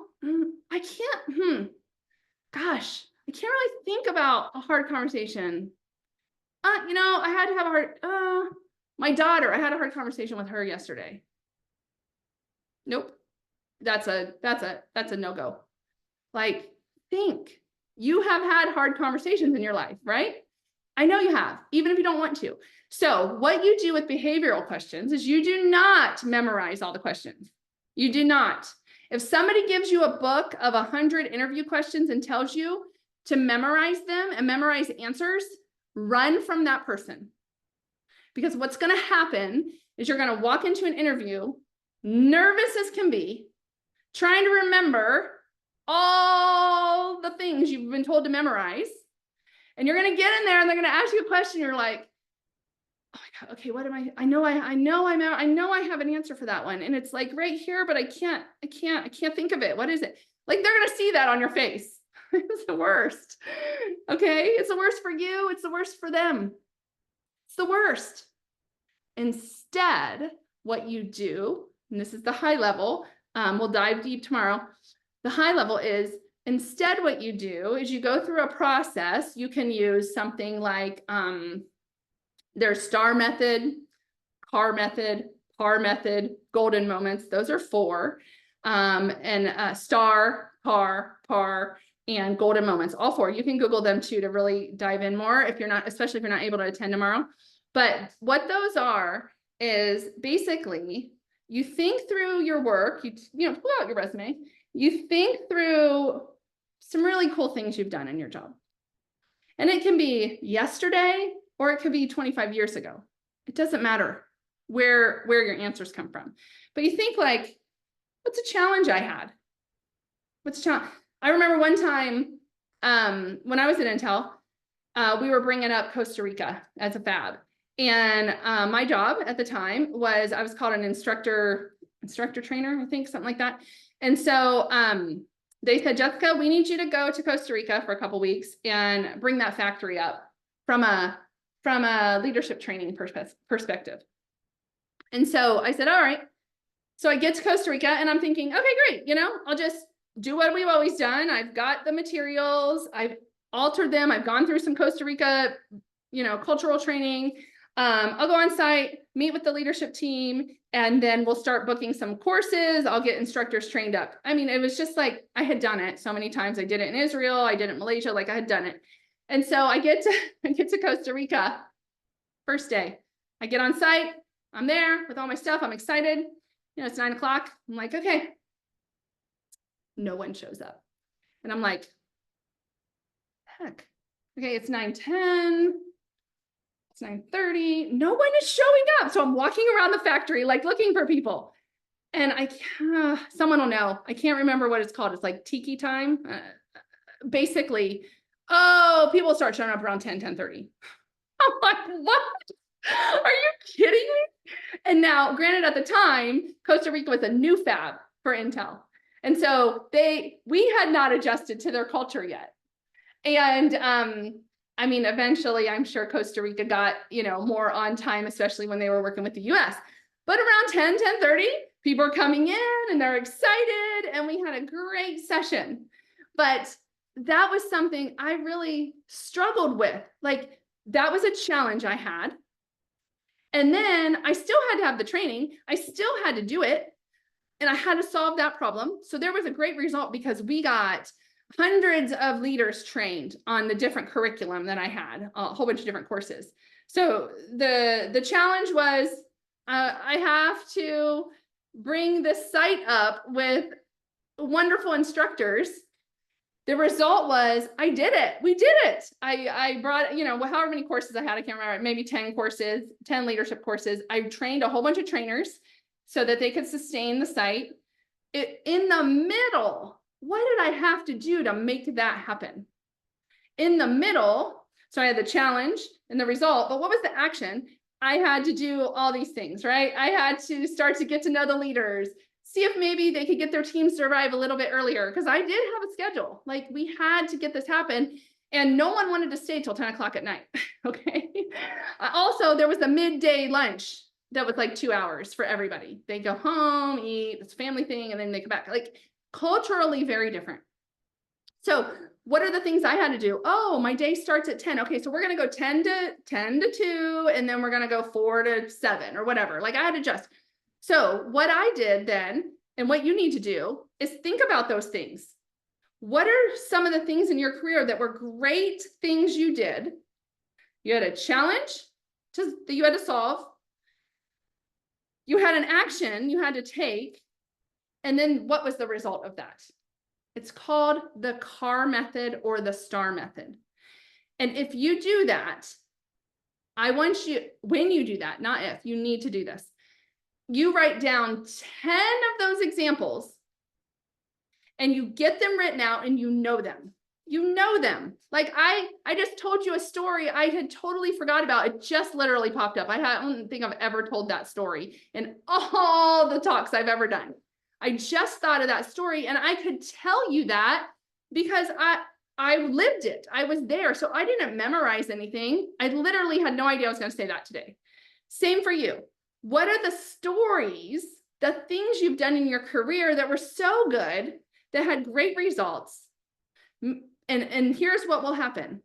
When somebody says to you, ask the question like, tell me about a time you had to have a difficult conversation.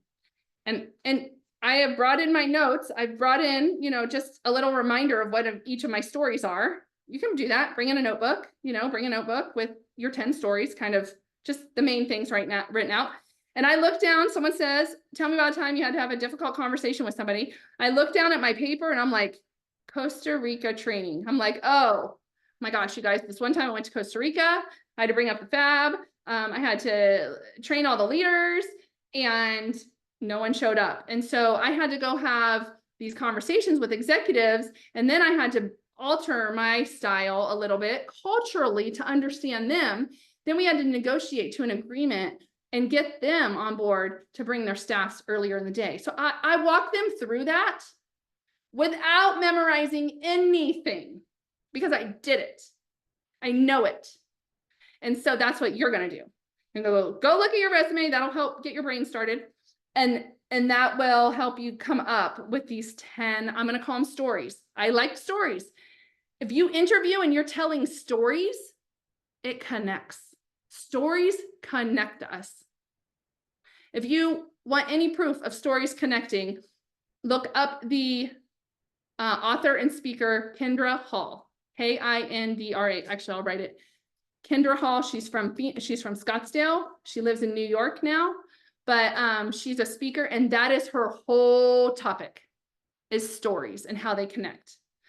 So you want to come off an interview and have killed it, you tell stories. And you tell stories about you because that's what they want to know about. All right, so that's the stories. Here are some questions to ask. These are good questions, and I'm just giving them to you. They're good ones. They connect with people well. And you can write these down on your notepad or when you get to this part. Now, something to understand is you don't have to, nor should you, wait until the end of the interview to ask these questions. Interviewing, if you can think of an interview like a conversation, the interview will go so much better. So, for example, let's play one of these out. They maybe ask you to talk about a time that you had to delegate. They're trying to understand your leadership style. What's the time you had to delegate to one of your staff, and how did you get them prepared? And so you'll look down at your stories and you'll go, oh, I had to do that here. And so you just kind of tell that story. Oh, I had to lead this project and I didn't have the bandwidth, but I knew one of my team members was trying to build up their career ladder. And this was a perfect opportunity for them to step in. And so I was able to meet with them once a week and help guide them through the process. And they led that team. And then they were able to accomplish X, Y, or Z. Like that story just comes off because you know it. And so maybe they ask a couple clarifying questions and they're like, I would love to know, the leader, whoever is leading this role, maybe you know who the hiring manager is, like, what is your style? I would love, I would love to see if it kind of relates or, how do you lead your people? It's a conversation. You can make it a conversation. Don't be shy on making it a conversation. And so I really love the questions in the interview, because if you wait until the end and then you're just drilling them with a whole bunch of questions, it doesn't end with you on top, with you like in the power, like kind of the power position. I hate to say it that way, but like, with your strong skills coming through. But those are good questions to ask. So screenshot that or write those down. They're pretty good ones to ask. You can also take the job description, copy and paste it into ChatGPT and ask ChatGPT, based on this job description, what are some good questions to ask in an interview? And it will give you some good questions to ask. And that's why I just love the tool. I don't love it for building resumes because it does a whole bunch of things wrong, but I love it for these kind of things. Okay, references. Another point is they will ask you eventually for references. And I want you to be prepared with that by getting your references on board. There's 2 steps to this. The first step is identifying who you want to use as references and reaching out to them and saying, hey, can I include you as a reference? Right? So you get them prepped. You're like, no one's calling yet, but I want to prep you, in case you get a call or in case I have to submit references. I want to make sure, you're ready. And so you get those. You get at least one person that's been your leader. You get a couple colleagues. If anyone's ever worked for you, you get one of those and then maybe a couple personal references, but you get them ready and you just let them know. And that most, they'll say, yeah. And then, so that's part 1. Part two is when the company is like, okay, we're going to call your references. Can you send them over? You're like, yes, you've already done the work. You have them. So you're able to send them off and you're able to contact your references and say, this is the job that I have been interviewing for. And they are going to be calling you or emailing you. And then for each reference separately, maybe you want them to say something different. Like the person that was your leader, say, I would love for you to talk about, you know, how I led projects or whatever it is you did, like, but prep them. So they already knew they were going to submit it for references, but now they know specifically the job and kind of what you want them to focus on. That's super helpful in references. So I just wanted to prep you with that because sometimes that happens in an interview. And if you can turn those around really quickly, it's a really good thing. So those are the main things, you guys, for being the right match for a company. The competence comes from your resume, mostly LinkedIn a little bit. The character match is the behavioral trait, and the chemistry is, do we like you? And it's not, like I said, it's not even really, do we like you as a person? Like, can we work with you? Do you bring something to the team? Like, do we like you? People hire people they like. All right, now let's talk about a couple job search tools for this last portion. And again, these are not deep dives, just like the interview one was a high level. These are not deep dives, but I wanted to at least give you the main components of the job search tool. First one here is mapping out a career.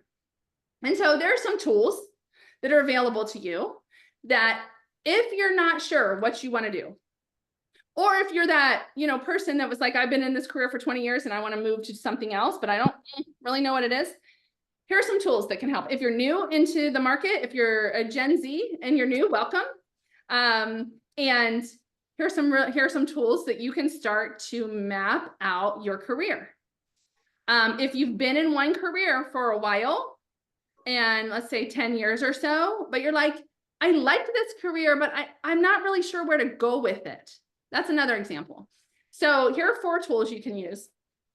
I showed you guys earlier the some of the economic indicators from the OEO website. That's Office of Economic Opportunity. That's not on here, but it gives the same thing as the economic indicators for Pinal County. And I'm specifically talking about Pinal County just for a second because Arizona at Work Pinal County is sponsoring this program. And they're with their funding, they have decided to offer these workshops. Yay, that's great. But they not only are offering them to their Pinal County residents, they're opening up to everybody. So we all get access, which is such an awesome thing. So thank you, Arizona at Work. But they specifically on the Pinal County website, they have economic indicators that are showing what's growing, unemployment numbers, key in-demand jobs, things like that. So the file that we're going to send you guys after this, the PDF file, it's a checklist, has all of these links on there too. So you'll be able to utilize these links and click on them and go exactly to where you need to go. So that's the economic indicator piece. Then Arizona Job Connection is for anybody in Arizona. And you can go and take a look at, it's called AJC for short, Arizona Job Connection. There's a lot of government supported resources. So what I do recommend is for everybody, it doesn't matter where you are in job search, is to at least get on the website and register, because often they will have jobs posted and available that aren't posted in other places because they're working directly with new companies coming in that we don't even know about yet. And so regardless of where you are in the United States, I want to go back to typing in WIOA in your state, WIOA in your state. That will get you to something like Arizona Job Connection. Arizona, that's what ours is called. Everyone has something else. It might be, let's see, I've seen job search, labor market, all kinds of names, career services, a whole bunch of different things, but that's the best way to get to it. Then we have ONET. ONET is kind of, it's a national federal website, and it's kind of hard to navigate, but it can give you some career mapping ideas. It can also tell you that you should be a dentist, and you're like, I've never in a million years would be a dentist. So it kind of like, you understand what you're going to get. It might be a little odd, but it can give you some ideas. And then there's one called Pipeline AZ. Even though it has AZ in the name, this can be utilized across the board with everybody. The portion of Pipeline AZ that I really like is the career mapping tool. And so there's some assessments on there as well. And the same with Arizona Job Connection. There's assessments on there that are free. All of this is free, you guys, all of it. So Pipeline AZ, I don't necessarily, I mean, there's job boards and you can look. But again, I really recommend those niche job boards. That's where you should spend your time. But for Pipeline AZ, the career portal or the career pathway information, it'll show you how to map different jobs. Like if you're this job, you could go this way, or this way. It kind of will walk you through that. And that's super helpful to a lot of people. So those are some career mapping tools. But what I want you to think about is utilizing those tools, but also doing your own thought and process on your strengths, your values, and your priorities. And what I want you to think about, what I want you to think about is priorities. A lot of people don't really consider when they're applying for jobs because we get into a rush of apply. But if you're going down the path for a job and they get to this, you wait and you get to a section around how often do you have to be in the office, or what are your work hours, or my commute is an hour and a half each way, or whatever. And you get to that place, you have wasted so much time, energy, mental capacity on this company for this job when you know there's no way. And you also know that if you do take this job, you're going to hate it. A lot of times, even more damage can be done after you take a job, and then you're resetting the whole thing over in 6 months. And so I've seen it over and over again. I wouldn't say it. I'm not a scare person. I'm not a scarcity person, but I'm telling you, you don't want to go to that place where you hate your job because you knew your priorities and you didn't let them lead you. So if your priorities are, I need to be home by 3 o'clock for my kids, because right now in this season, they need me. And as soon as they get home from school, I need to be like, if that is your thing, then you do not need to go to a company that has no flexibility. Maybe 1 or 2 days a week, maybe you can figure out like, hey, there's somebody that can come be over there, be at home, and just want to make sure my teenagers aren't going crazy while I'm gone. Okay. But like I have a mostly remote. I travel here and there and we have some on-site things here and there, but mostly remote. And when I launched my business, my girls were babies. My son, they were little. But the biggest thing for me was I can't stay home. It's not my thing. And I'm so grateful for all the moms and dads that do. I couldn't stay home. And I frankly, I wanted to work. And so, but I wanted to be home. I wanted to be accessible, and I wanted to be able to jump and go to the school, jump and go somewhere that they needed me. So that was the number one priority. My kids are almost out of the house. Sorry. My kids are almost out of the house, you guys. And I'm on the last couple steps. My priorities will change. I want to do more traveling. I can do a lot more on-site stuff. And so my vision and strategy changes. So I'm just telling you about me because I want you to think about you. How do you put yourself in that place? What are your priorities to work right now? Maybe it's, I got to pay the bills. I will do anything for the meantime. Fine. You know that. Go. You know that. But if you can, I would at least take the moment to realize, what are your priorities? What are they? And some people are like, I must work for a company that is justice impacted or makes an impact in the community. Like that value, your value on Community and support is really high. So if you go work for a company that is making a widget that's not valuable, you're like, oh my gosh, death of me. No way. Some of you are like, oh yeah, they pay really well and they have flexible hours. And my priority is being home at 3 o'clock. That's a great company that I want to work for. See? Same company, two different sets of priorities and values. Both good things. Neither person is wrong. So think about yours. What are your values and priorities? Set that, put that in your brain, write that down. Use the tools that I talked about to help get you there. And then as far as an action plan, to get where you need to go, what resources do you need? What training? Do you need a mentor? Do you need connections? Do you need a network? What do you need? Often it can be free. You're all here. Welcome. This is free. Welcome. It's going to hopefully give you some guidance to take your next step. But what else? What else? If you're stuck, if you're feeling stuck, is anyone feeling stuck? Please tell me in the chat. I want to, if you're stuck, you need not be stuck anymore. There are things you can do to take a step. And some days it's just a step. Some days it's just a step. Some days it's getting out of the freaking house and going for a walk. It could just be a step. Patricia, Rini, Derek, KJ, Rochelle, Jennifer, you don't have to be stuck. It's the next right step.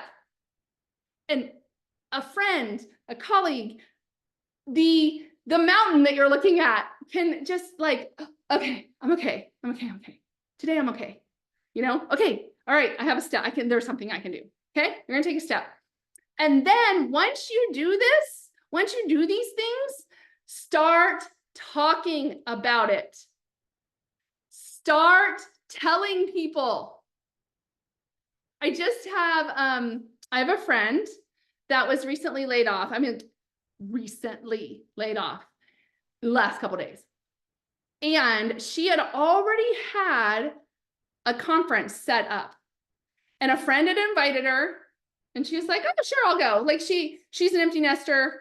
She has the time. She's like, oh, sure, I'll go. Well, this conference was specifically about building a business. And she loves her job. But she was invited to this conference a while ago and she's like, oh yeah, I'll go with you. That'll be fun. I'll learn some things. Maybe I'll do a side gig, whatever. She got laid off 2 days before the conference. She goes to the conference this weekend. I talked to her yesterday. She's like, I'm opening my own business. I need to open my own business. Oh my gosh. In fact, I went to this conference. I have my first client. Shouldn't even have business yet. She's like, my first client. Because she is an expert and she started sharing her story. This is what I do. This is what I care about. This is what I'm good at. And the more you start sharing your story, the more people believe you. But not only that you believe it. So start talking about it. I really want to work for this company and this is what they care about. And this is why I'm a match. And man, I'm trying to get my foot in the door. You start telling a story and guess what? That foot in the door, people start introducing you to people they know. Oh my gosh, I worked with her. She's at that company or let me go look on LinkedIn. I think she's there now. And then they make an introduction. Your best job is probably going to come from your network, but it can't come from your network until your network knows what you're looking for. If you go to somebody and say, I'm looking for a job, and they say, what job? And you're like, I have no idea, I'll take anything. Not helpful. They're going to do nothing for you. But if you go and say, oh my gosh, so here's a list of my 15 to 20 companies that I'm really focused on, and they're a match. And do you know anyone at this company? Like if you start telling that and why, oh, I'm telling you guys, it totally flips the job search model on its head. It changes everything for you. Okay, I love that stuff. Okay, I'm moving over to resumes. All right, so understand your career and where you're going. And that is the high level. Number 2 is make sure you have a decent resume. Everyone and their mother has an opinion on your resume. So I'm not going to dive into the basics of the resume, or I mean the the little tiny details. I'm going to give you a couple main ones. But if you have not attended our resume workshop with Lori Norris or Brenda Mariah, you must. They are the top level experts. There's a reason I don't teach the resume workshop. I'm not. I don't get certified annually. I hate writing resumes. I like all these reasons. No, I'm not the one. So I can give high level, right? Because I know what companies are looking for. But if you want the expert, you've got to go to one of those workshops. They're the experts. Don't go ask your Aunt Jane, who just told you to remove your work experience and put it into a functional resume. Don't. No, I don't care if Aunt Jane was in HR for 25 years and hired for companies 10 years ago. I don't care. No, go to the experts. That's why I want you to go to the free workshop. They're going to help you. And then if you do pay somebody, pay the right person. Don't pay a generic online company that's going to drop it into AI and send you back a resume, because it's not going to work. Yes, thank you for saying Lori is awesome. She is awesome. Okay, so a couple things on the resume. These, I can tell you these in full credibility because I hear it over and over and over again from our professional resume writers. So that's why I dropped this information in here, because I know it's true and I know it works. Make sure you're about a size 10, 12 on your font. Nothing smaller, please, because then it's hard to read. And our resume writers like Calibri as a font. It's easy to read. Some use Arial. Those are the two fonts. Don't use anything with sans, S-A-N-S. Those are the little feet. Hard to read. So those two. Length, 1 to 2 pages is good. Don't feel like if somebody says it must be 1 or it must be 2 or it must be 3, they don't know what they're talking about, and do not listen to a word they say. I think Lori currently is saying 1 page is kind of her recommended. So this is a new switch. But 2, it's fine. She'll even tell you, yes, if it's 2, it's 2, it's fine. Chronological resume is the only way you should be writing a resume, and that is with your work experience from most current down. Don't combine it. Don't make it a functional with all your project management experience here, all your IT experience here. Nope. Chronological. And only go back like 10-ish years or so. If you have jobs that you're applying for that relate to a job you had 15, 20 years ago, you can, at the bottom of your resume, say additional work experience, and you can put those job titles in there without dates, okay? You can put the job title and the company name, and it's just a list at the bottom. I don't recommend it unless it really relates to the job you're applying for. Then it's okay. I, again, have had people in ministry that were in ministry, left ministry, went to corporate America, and are realizing they want to be back in ministry. And it was a long time ago. So they will put that in because it relates. Same for you, whatever role you're looking for. If your resume needs to match, remember, the job you're applying for. And then you have 2 different audiences you're kind of writing a resume for, which is kind of a pain, but you're writing one for the applicant tracking software primarily, because that's the one you're applying online. And it dumps into their system. And so you want to have all your experience, you want to have numbers on your accomplishments, you want to have all of that. But then, and that can be formatted one way, but then you might need to have a little bit of an alternate resume that if you're sending an email following up, that's really a nice looking resume. If you're a graphic designer, on your nice resume, you might have to have some graphics or something to make it look nice. Most people do not. But if your ATS resume, your regular resume, doesn't look really great and you don't like the font or the bullet, you can change it a little for what you're emailing to people. But the primary one is your applicant tracking software resume. That's the resume that's going in. So make sure your contact, I know this sounds crazy, but your contact information is correct and valid, meaning don't have some crazy email that you had when you were in 7th grade. Like, don't use AOL. Yes, I've seen it. Don't use even Yahoo. Use Gmail. That's just current, okay? So, Jessica Pierce@gmail.com, like whatever your name is at gmail.com. Don't use a year. Don't say Jessica Pierce, 1974. Like, no, just your name, middle initial, maybe whatever you can, what's available, but don't use any years or numbers. Because even numbers, people will think, is that a year? Is that their high school graduation? Is that, don't use numbers. And also something really important is in your resume, if you're working on a Word doc and you know how like you can double click on the Word doc at the top, there's like a header and there's a footer. And if you double click, you can put a header in there. Don't ever put your contact information in there, ever. Because what happens is in that Word doc, many, not all, many applicant tracking software programs cannot read your header or footer. So what happens? Your resume gets submitted without your information. They can't get a hold of you. So never, ever put it in that like header or the footer, of course, but never, ever there. Make sure you have a title and header and a headline, and our resume professionals will tell you, like, it can match the job description.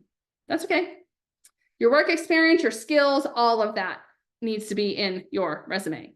Okay, I'm just looking through questions. Yeah, you don't want any years that are past like 10, 15 years, because then we get into the age conversation.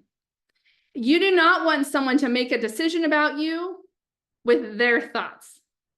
Like, you want to get in front of them and show that you can do this job and do it exceedingly well, regardless if you're 25 or 75, doesn't matter.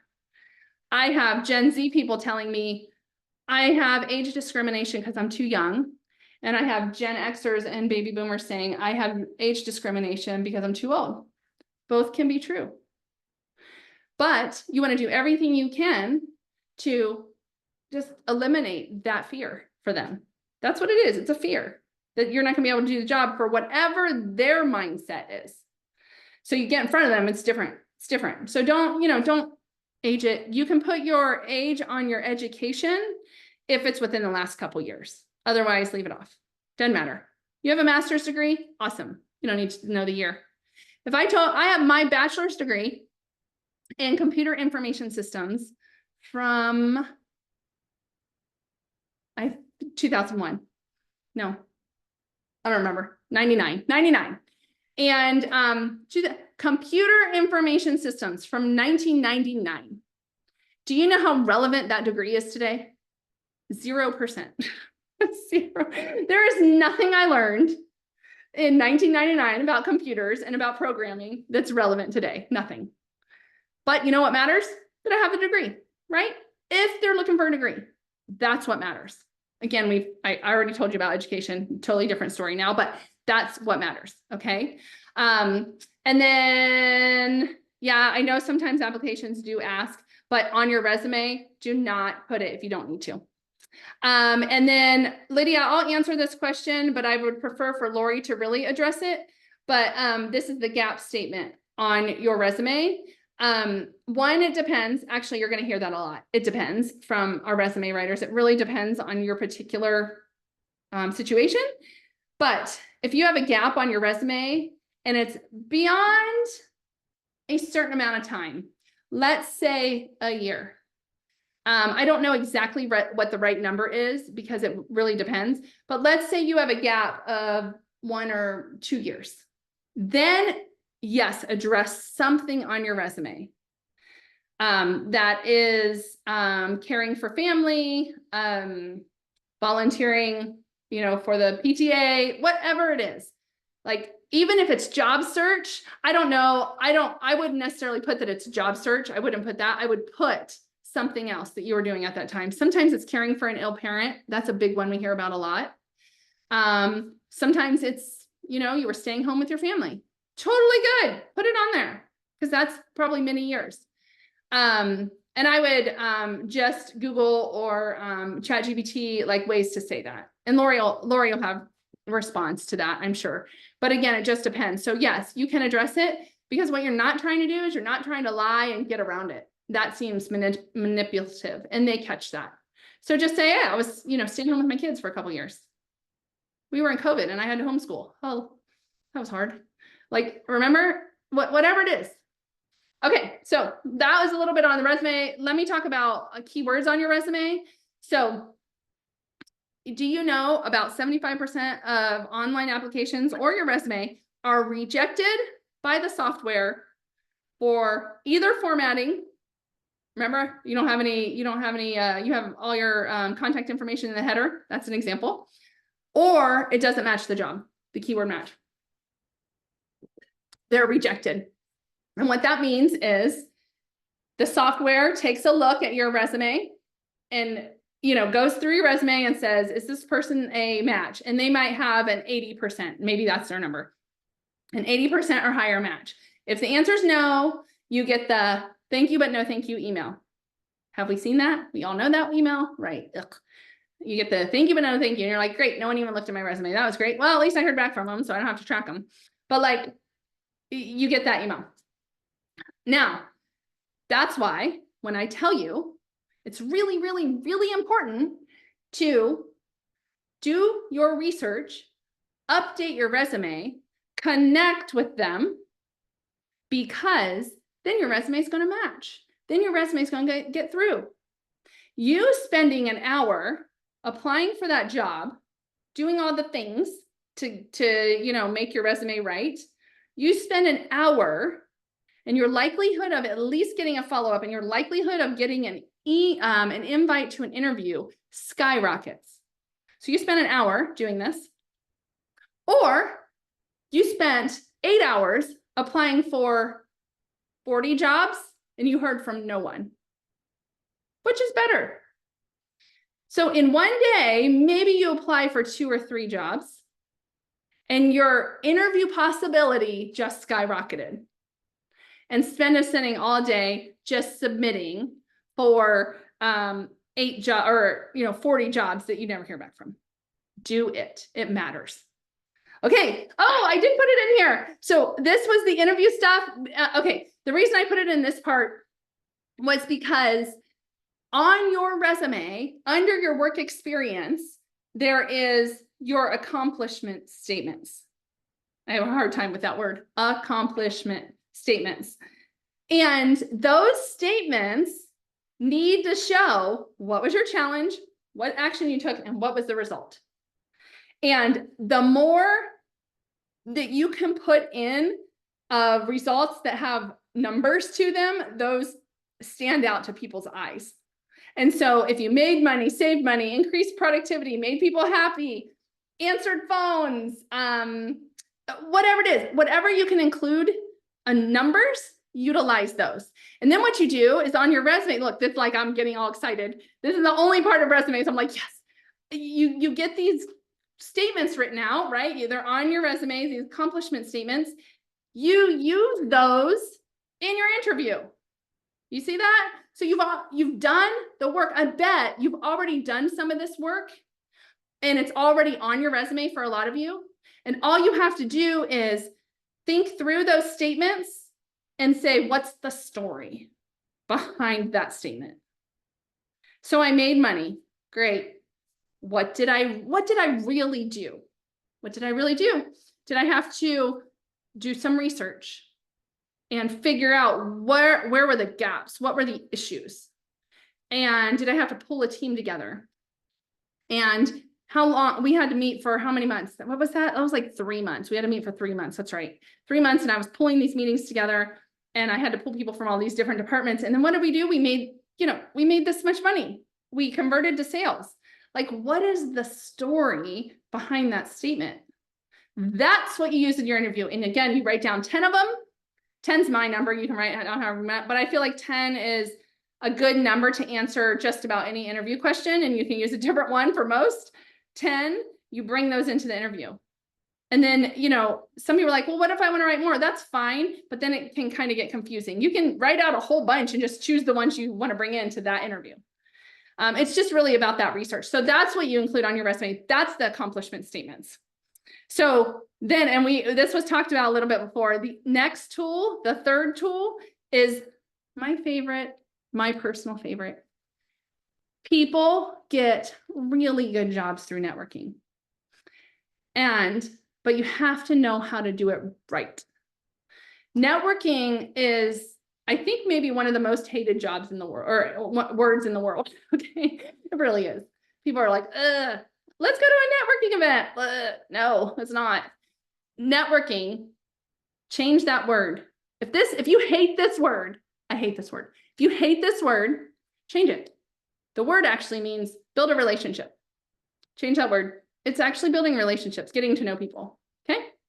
So what happens when we lose our jobs? Most people, they immediately jump on the job boards. They try to pull a resume together in 10 minutes and they immediately jump on the job boards. Oh my gosh, what's available? Apply. And you don't hear back, you don't hear back, and you start to get frustrated and like, oh my God, I'm never going to land. I'm never going to get a job. I don't know what I'm going to do. And you're freaking out. It's freaking out. And you're like, wait, okay, stop, take a step back. Let's really think through this. What's the strategy? Well, here's the deal. Employers, when they hire, the first thing most employers do, especially for the good jobs, hear me out on this, the good jobs. They know it. If any of you have hired, you know this is true. The good jobs, you're like, I don't even want to post it. Who do I know? Like, this is a person I'll be working with every day of my life. And it's a really important job to our company. Who do I know? And if I don't know anyone, who do my friends know? Or my colleagues or our leaders or our team? Like, who do you guys know? Do you know anyone that could do this, that is an expert here? Like, that's where employers start with the best jobs. They don't go out to the job boards right away. But if they're high volume jobs or they aren't finding who they want, then they go to the job boards. You don't want to be last. You do not want to be part of the last group. You want to be part of the first group. You want to be the part of the group that they think of right away. So how do you do that, right? That's, oh my gosh, that's overwhelming. How do I get to know everybody? So I have a couple tips about how to do that. Again, people hire people they like. And this, even though we don't do hard resumes anymore, I love this. I've used this picture for many years because this is what it feels like to hire. You post a job and you get hundreds of resumes. And where do you start? Even in the digital age, they may rank the system will often rank from top to bottom, like who's the best match. But you still got to go through and go, oh, this one looks pretty good. Oh, this one, oh, I know this one's only an 85, but they have this experience. Like, you still are picking. You're still picking. And so you're like picking from the pile. What if he picks a third of the way down and you were like the next resume, right? So like, I don't want you to have to do that. Because if you network, and Michael just said, fun working, not networking. Good, there you go. If you fun work, they're going to think of you. And it's going to be good jobs. And in fact, if somebody approaches you with a good opportunity and you're like, oh, that's not really a match, what you're going to do? Oh, but I know this person. Maybe they would be a good match for you. Like, that's how it works. It's networking and building those relationships are so, so important. And so it's all about just getting to know people. And the way you focus is, I've said it over and over, but I've not given you the action item yet, and I'm giving it to you now.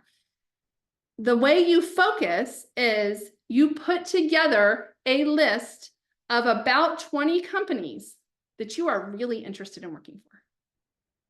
Because what that will do is it will get you focused. Now, you may land, other companies will come up in your conversations and you can go out and research them, apply for those jobs, but you get focused with 10 to 20 companies. I recommend 20. On this one, I feel like 10 is too small, but 20 companies, and you've researched them, you can start talking about them. You can start following them on social media platforms. And then you start connecting with people that work there on LinkedIn. Like, you start to network. And these are some of the places that you can actually network. So they're places you show up. You guys, I have to tell you that it's like my confession moment. Seriously, I hate networking. Like, I didn't want to call Career Connectors a networking group for years because I was like, I personally hated networking because what I would feel like when I was invited to networking events is I would walk in the door and I felt like everyone just shoved a business card in each other's face and was like, call me. I'm like, okay. No, I'm not calling you. I think I told you guys when we were interviewing, I am not one for like, I don't do a lot of small talk. Like I have to have a purpose, okay, for conversation. And some of y'all are awesome at network. Like you can talk to anybody about anything at any time. If any of you are on here right now, you probably think what I'm saying about networking is crazy because you love it. But I am telling you, a lot of us are like, no, I don't like it. But here's the crazy thing, you guys. I hate networking, and I run the largest career networking organization in probably the United States and the #2 networking association in Arizona. And I hate networking. So when I say you can do it, I promise you can do it. I don't care who you are. You can do it. This can happen. So here, Malcolm, is how you network with people you don't know. First, you do things like this. You go, okay, you have your list, right? Your list of 20.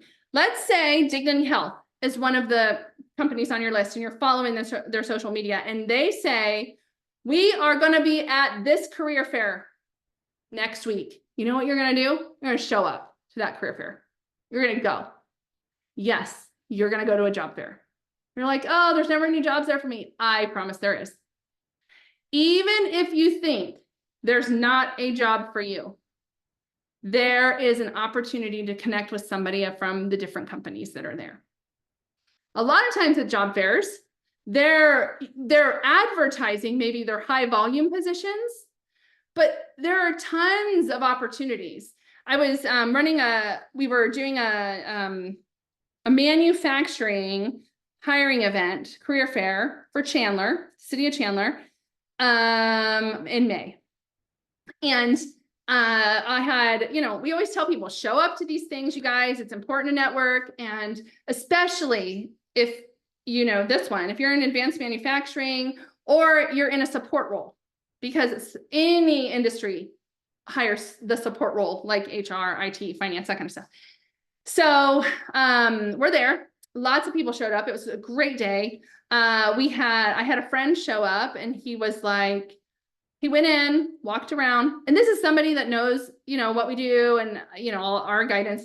He went in, he walked around, he kind of talked to some people and he comes out and he's like, he's executive level and he's from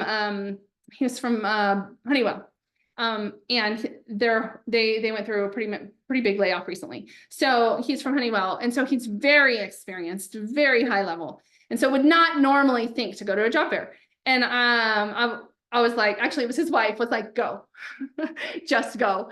And so get out of the house, go. And so he comes, he walks around, felt like he, didn't really make connections. And I'm like, remind me again, like, what are you looking for? And so he tells me, I'm like, oh, you got to go talk to these guys. So I walk him over to this company. And my friend Paul, who is a recruiter for there, I was like, or no, I didn't walk over. I said, go over, because I couldn't go over and talk to him. So he went over and he talked to him. And he came out and he's like, oh my gosh, thank you so much. I think it, was a really great connection. So great. So he leaves. End of the event, I walk over and talk to my friend Paul, and who's hiring for this company. And I didn't know all the jobs he had, but I was like, it kind of fits. So I went over and talked to Paul, and he's like, I go, hey, did you talk to somebody named, I'm not going to use his real name. Like, I'll say Jeff. Did you talk to somebody named Jeff? And he's like, Jessica. And he pulls it out and he goes, it's the top resume. It's the first person I'm calling when I get back in the office. He is phenomenal. And I didn't have this role advertised. It's not even open yet. It is my #1 priority to fill this job. And it's not posted. So he calls him. He ended up not getting the job. Not because it wasn't a fit. Like, he was the #1 candidate. He chose not to take the job. But here's the thing. That shows you like the value of showing up, of being there, of having conversations. So if you think, I'm not going to job fair, there's never anything for me, you challenge yourself right now to show up to an upcoming job fair and talk to every single table. That's how you get practice, and that's how you meet people. You can look at, if you did go to a college, you can look at alumni networks. Those are really good for referrals. Really good. So if they're, I know U of A, ASU, they have events all the time for their alumni. Show up to that. Any kind of business meetings, chambers of commerce, professional associations are some phenomenal places to go. So yesterday I spoke at the Arizona Private School Association. Private school, yeah. And I was talking about career services for students and what they need to know and getting ready to take jobs. But all these schools are certificates. So trades, schools, those kind of things. We had, healthcare there, manufacturing, a whole bunch of different trades. Gosh, sorry guys, my throat's weird today. All these different kinds of trades. And so it is a professional association specifically for people that do that type of work. And they are networking and talking and all of the different opportunities. Some of them are looking for jobs. Most of them are not. They're there to in a professional development capacity. But that's the place if that's your industry and you show up, all these people in your industry are in one place at one time. If you're in HR, you should be connected to SHRM, ATD, I think it's called. If you're in training, Tech Council, if you're in technology, there are so many. So what you need to do is another one, write this down, your industry, professional associations, and throw that into ChatGPT or Google, and it will come up with a list of things you can get associated with. Some are free, some are not.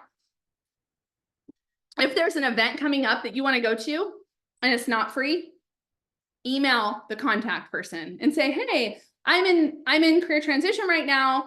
And I see you have this event coming up. Do you have any complimentary registrations?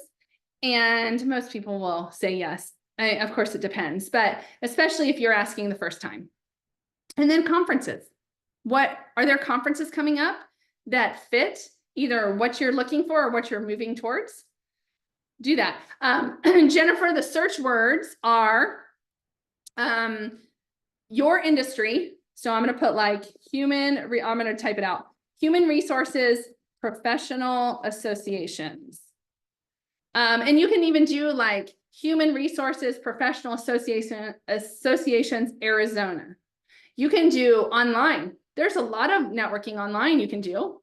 Conferences, same thing. So you would Google that. Okay. So networking, I'm going to now talk about the kind of last component around social media. So many people are hesitant around social media. But regardless of how hesitant you are in using social media, LinkedIn is not an option anymore. You must use it. And the thing is, you get to control everything that's on LinkedIn. No one's going to, post something that's not good about you. I mean, I guess there are ways around that, but it doesn't happen. It's just not the other social media platforms. And at least 94% of recruiters use it. Use social media marketing and recruiting. And LinkedIn, again, is the main platform. And they will continue to invest in social media. And you'll see invest either money or invest, their time and energy on it. So they find better candidates through social media platforms. The data tells them they stay longer than somebody who just applied off a job board. So they use the stuff.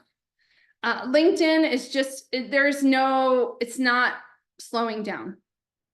So they're professionals on LinkedIn, and you can get a lot of connections and support on LinkedIn. And so you need to use it. 4 million people got jobs in LinkedIn in the jobs for you feature. And it's more than that now. I pulled this about 6 months ago is when I put this slide together. So jobs for you feature, look for that feature, apply for jobs on LinkedIn. And the other really cool thing about applying for jobs on LinkedIn is often you can see who posted that job, the actual person that posted that job, and you can connect to them. And then again, your face and name is in front of them. So really important to be on LinkedIn. and make sure you have your profile completed and filled out.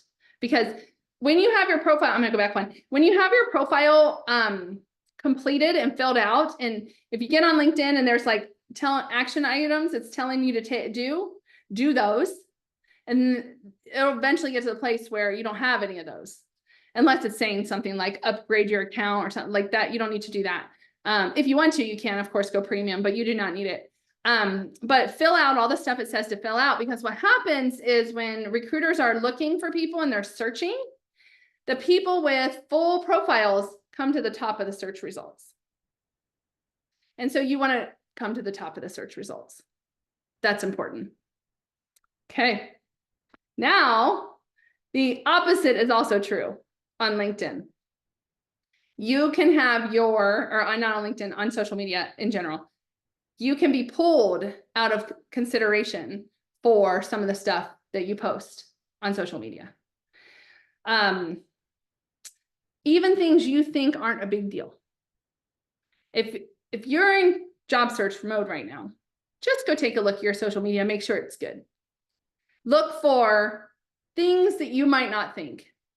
Profanity, I mean, that's kind of a given to me, but maybe not everybody. Everybody has a different kind of way that they have conversation. Spelling and grammar, you might not think that, but think about it. What is happening is if they hire you, you're representing them either to internal staff or to external staff and customers. If you work for a company, it's going to be on your LinkedIn profile. It's going to be in different places. And then you have all this social media that's negative or is not representative of them. Like, it looks bad on them. Okay. Here's the big one right now: politics.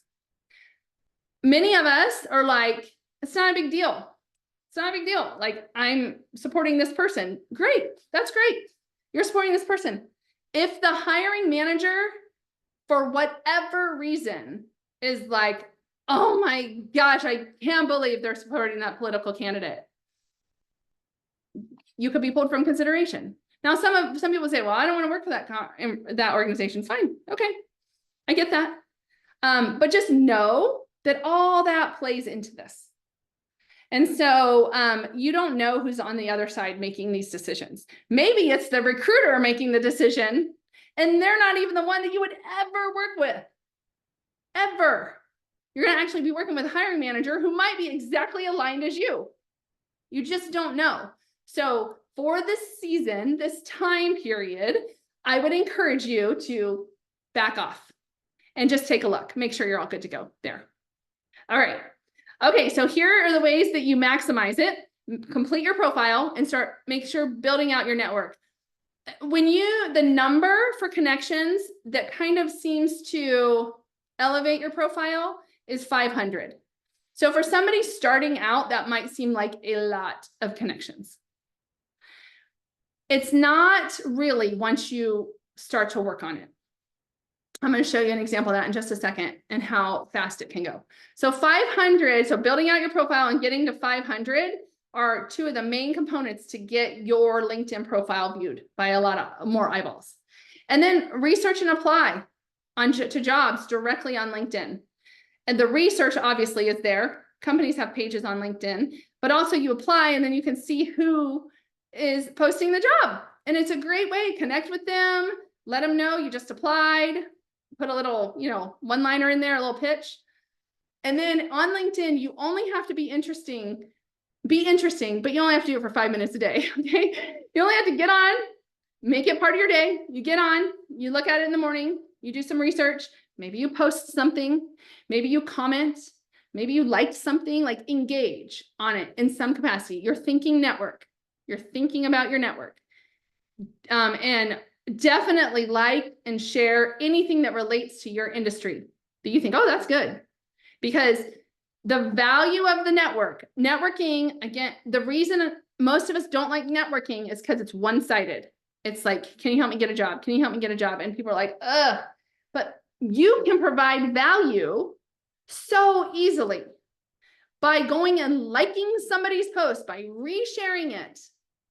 I am not kidding you. I cannot tell you how many times that somebody has commented on one of my posts or shared it And there's something that comes up, and I get it all the time. Hey, Jessica, do you know anyone that does this? And I'll be like, oh, wait a minute, that gal, where was she? Oh, she shared one of my posts. Let me go look. And like, that's how I'll find who that person is, and I'll introduce them. Like, you can do that for anybody, any company. That's how you build value. And that is what really networking is about, is building value. So here is my friend Brenda Mariah, and I wanted to show you a great profile. She is one of the resume writers I was talking about. Oh, she's teaching our salary negotiation workshop in 2 weeks. I'll talk about it in just a second as we're finishing up. She's so good, you guys. So she's going to talk about salary negotiation. But this is her profile, and it's just so good because it's clean, it's easy to read, it says what she does. There's more than one job that she could get based on this, because a lot of times people are like, but I have 2 or 3 different job things I'm looking for. That's fine. You can put that in your title. And then make sure you have a built out profile. And we do have a LinkedIn workshop coming up. Somebody dropped it in there, I think. Career Connectors has monthly virtual workshops, and our next one is about LinkedIn. So I'll make sure you guys have the link to that. But this is a really good visual of what you would want it to look like, okay? And so here's what I want you to do right now. This is a super simple way for you to start building your network. I want you all of us to connect with each other, okay? So what we're gonna do is in the chat, I want you to pull up the chat, and I want you to drop in your LinkedIn URL. And so the way that you do that, I'm just looking right now for mine. So the way that you do that is the instructions on the screen right now. You go to LinkedIn, and I just say, go to your picture. So you go to LinkedIn, you can click on your picture, but basically that takes you to your profile. And then that URL that's at the top is your URL, and then drop it in the chat. And so everyone is doing that right now. And what I want you to do is connect with each other, and connect with me, connect with each other. LinkedIn does have a cap. I think it might be 20 a day or something. I'm not exactly sure what it is, but like, you can connect with each other. Put a little note in there like, hey, I attended the workshop today. Good luck on your job search, or whatever. Connect with each other, but that can help you build a network, especially if you're under 500. These are the type of things you can do to build out a network, okay? And the reason is, and maybe Kimberly and I connect, and maybe Kimberly and I don't know each other, but she knows, and that, I taught this workshop, and if she connects to me and puts in the message, hey, thanks for the, workshop today, then if something comes up, this happens all the time. If something comes up and your name comes up for a reason, then I can look in the messages and see how we know each other. And it could be like, oh, I just attended a workshop with them, but it reminds you. And then it's like, but she's connected to somebody I need to talk to at Boeing. And so I wonder if she would be okay with introducing me to that person, so you don't even have to have a close relationship with that person, but because you guys are in job transition, you get it. Like, yes, I'm going to introduce you. Oh my gosh, I worked with them 10 years ago. Like, so simple. So connect with each other on LinkedIn. Good job. Yes. Awesome. Great. Connect with each other. I love when we're all connecting. All right, let me do my little thing on AI. Here are 3 options for AI that are available. ChatGPT, Bing, and Bard AI. These are 3 options. There are others out there. But if you go to Google and you type in ChatGPT, it will pop up. And then you just click on it and it will open up. There are free versions and there are paid versions of most. I would check out the free versions to see which one you like. And it can stay free. It can totally stay free. I do pay for my ChatGPT, and I think it's like $12 a month or something. Can somebody drop in the URL for ChatGPT to the chat? I can't get off of it right now, but it's super easy to find. And so thank you, Sarah. So you just go in and you pick the one you like and you start using it. And the great thing about AI is when you start using it, it gets to know you a little. I know that sounds weird, right? It's a robot. It's gonna take over. I don't know how I feel about all that, but it's gonna kind of get to know you. So one of the things you can do, here's an example, an actual example you can do. You take a job description and you take your resume. You copy the job description and dump it into ChatGPT. Right under that, you copy your resume and you dump it into ChatGPT. And then underneath that, you say, write 10 accomplishment statements for this job based on this resume. And what it will do is it will drop in 10 statements for you. And you're going to read them and you're like, oh, that's not really true. And then you're gonna be like, oh my gosh, that one's so good. I got to change the numbers a little bit, but it's just how to know. That's exactly what I did. Like it will help you, guys. It will help you. So what I'm going to do is after this call is over, Bree, who is our event director, is going to send you all an email. Especially those of you that checked in. If you didn't check in, I'll have the link again in a minute. But if you checked in, you're going to get an email and it's going to have a AI like document. And in that AI document, there's going to be a whole bunch of what are called prompts. Things like create 10 accomplishment statements. And it's going to tell you how to do them and what to put into ChatGPT to make it happen and to work for you while you're job searching. So that will be on your checklist. So look for that in your email. And I think it either goes out this afternoon or it'll go out first thing in the morning. Sometimes we wait until this, the Zoom call gets recorded and loaded. It takes some time a little bit, but you will be getting an email that it'll tell you exactly, click here and you can open the document. All right. So those are the tools. Your vision, creating that, mapping out that career vision, your resume, networking, and then social media and AI. Those are some of the main tools that you need to work with, that you really need to make sure you have done the work on. And so overall, if you do some research and understand the market, and then you figure out your competence, your character and chemistry match, and you do the work to do that. And then after you've done that, you make sure all of your tools are lined up and in place. This is the baseline of a strategy for you to land a quicker job and a better job than applying online. Just submit. I promise you. And sometimes people have said to me things like, it's too much work. Yeah, I know. It is. It's too much work. But this is your job right now to get a job. So yeah, it's too much work. It sucks. It does. I know. But this is your job right now. So you're going to keep going back to that. This is your job right now. And that's what you're going to do.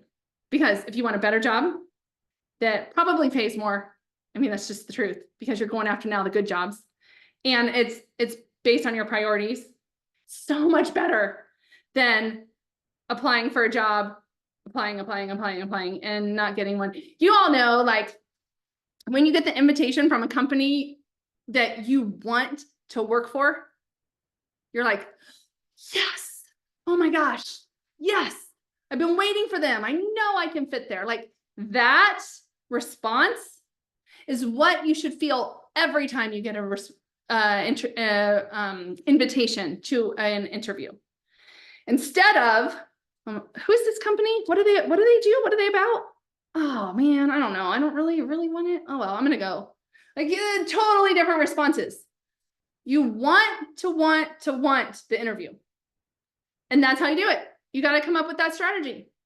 So next steps, because I'm sure This can seem overwhelming sometimes, especially if you're brand new in job search today. Like, oh, let me go to this random workshop that showed up on my Facebook page. Like, if you're brand new, this can seem like a lot. Even if you're not, it can seem like a lot. But I'm telling you, it works. So I want you to go back through your notes. I want you to go back through your notes real quick, just kind of browse, look, and I want you to write down one thing in the chat right now. One thing you can do by Friday. So we're on Tuesday. So by Friday, one thing you can do by Friday that's going to be helpful to you in your job search. And write that down. It can be something you already wrote down because now you're recommitting to it. Like, what is one thing you can do that will help you in your job search? Oh, I love that, Jennifer. Professional associations to connect with. Yes, because what that means is you're going to connect with them and then you're going to show up because that's when it matters. Get my LinkedIn fixed. Okay, AI. So Casimu, I'm sorry if I'm saying that wrong. Yes, so the tool that we're going to send you today, open that and read through that tool and practice.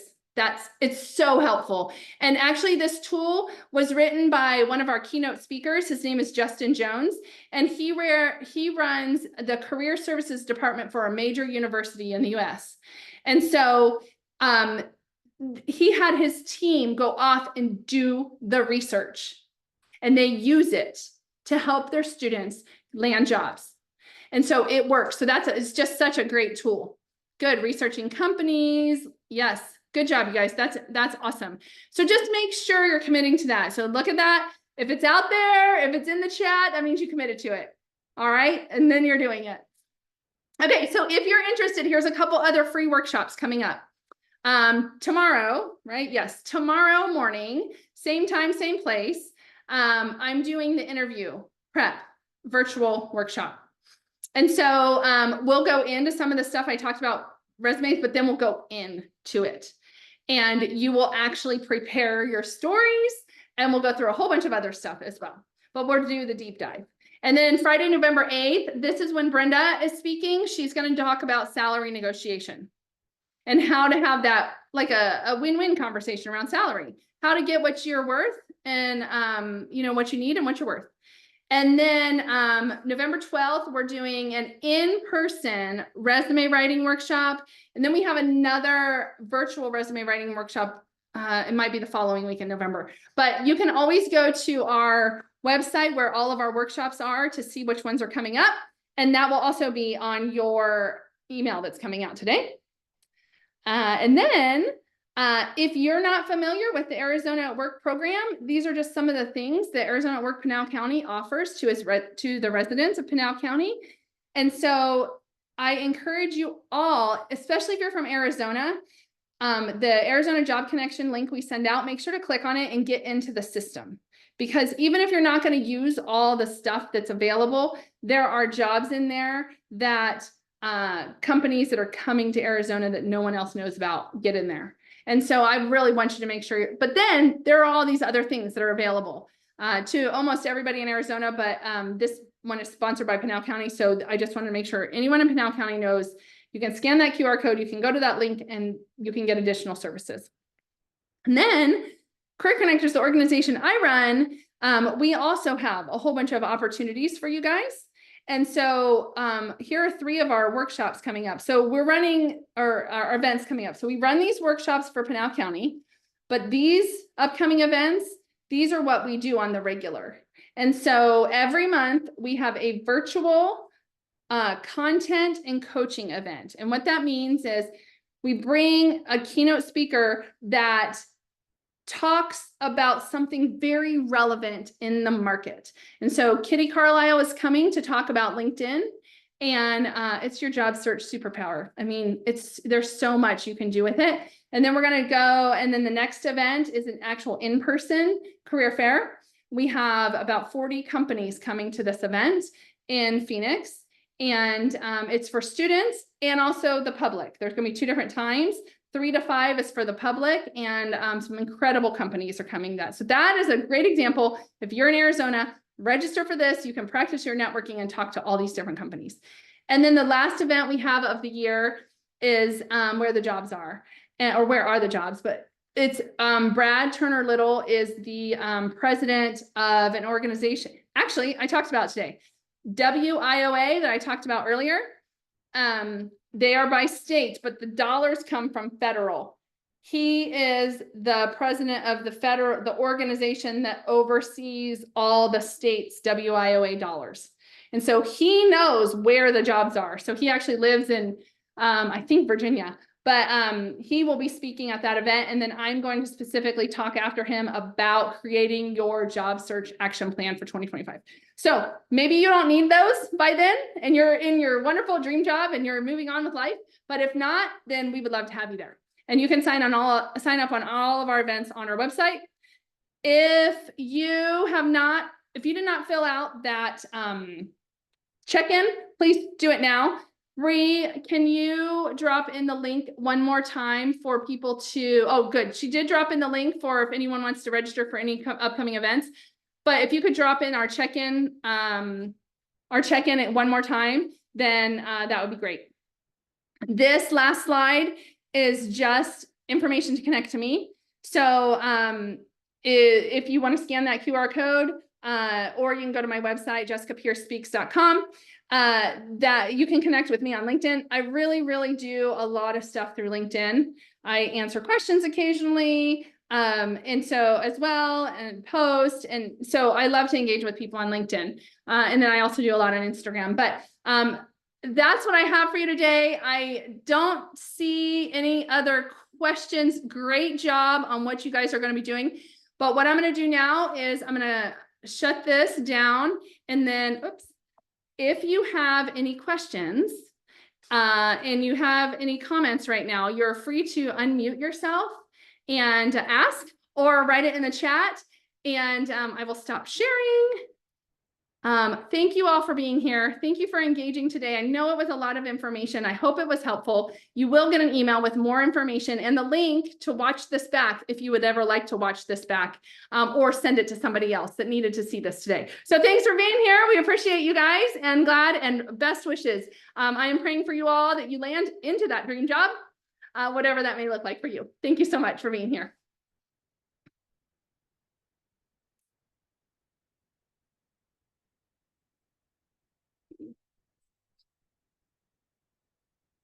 All right, and if anyone has any questions, feel free to unmute yourself.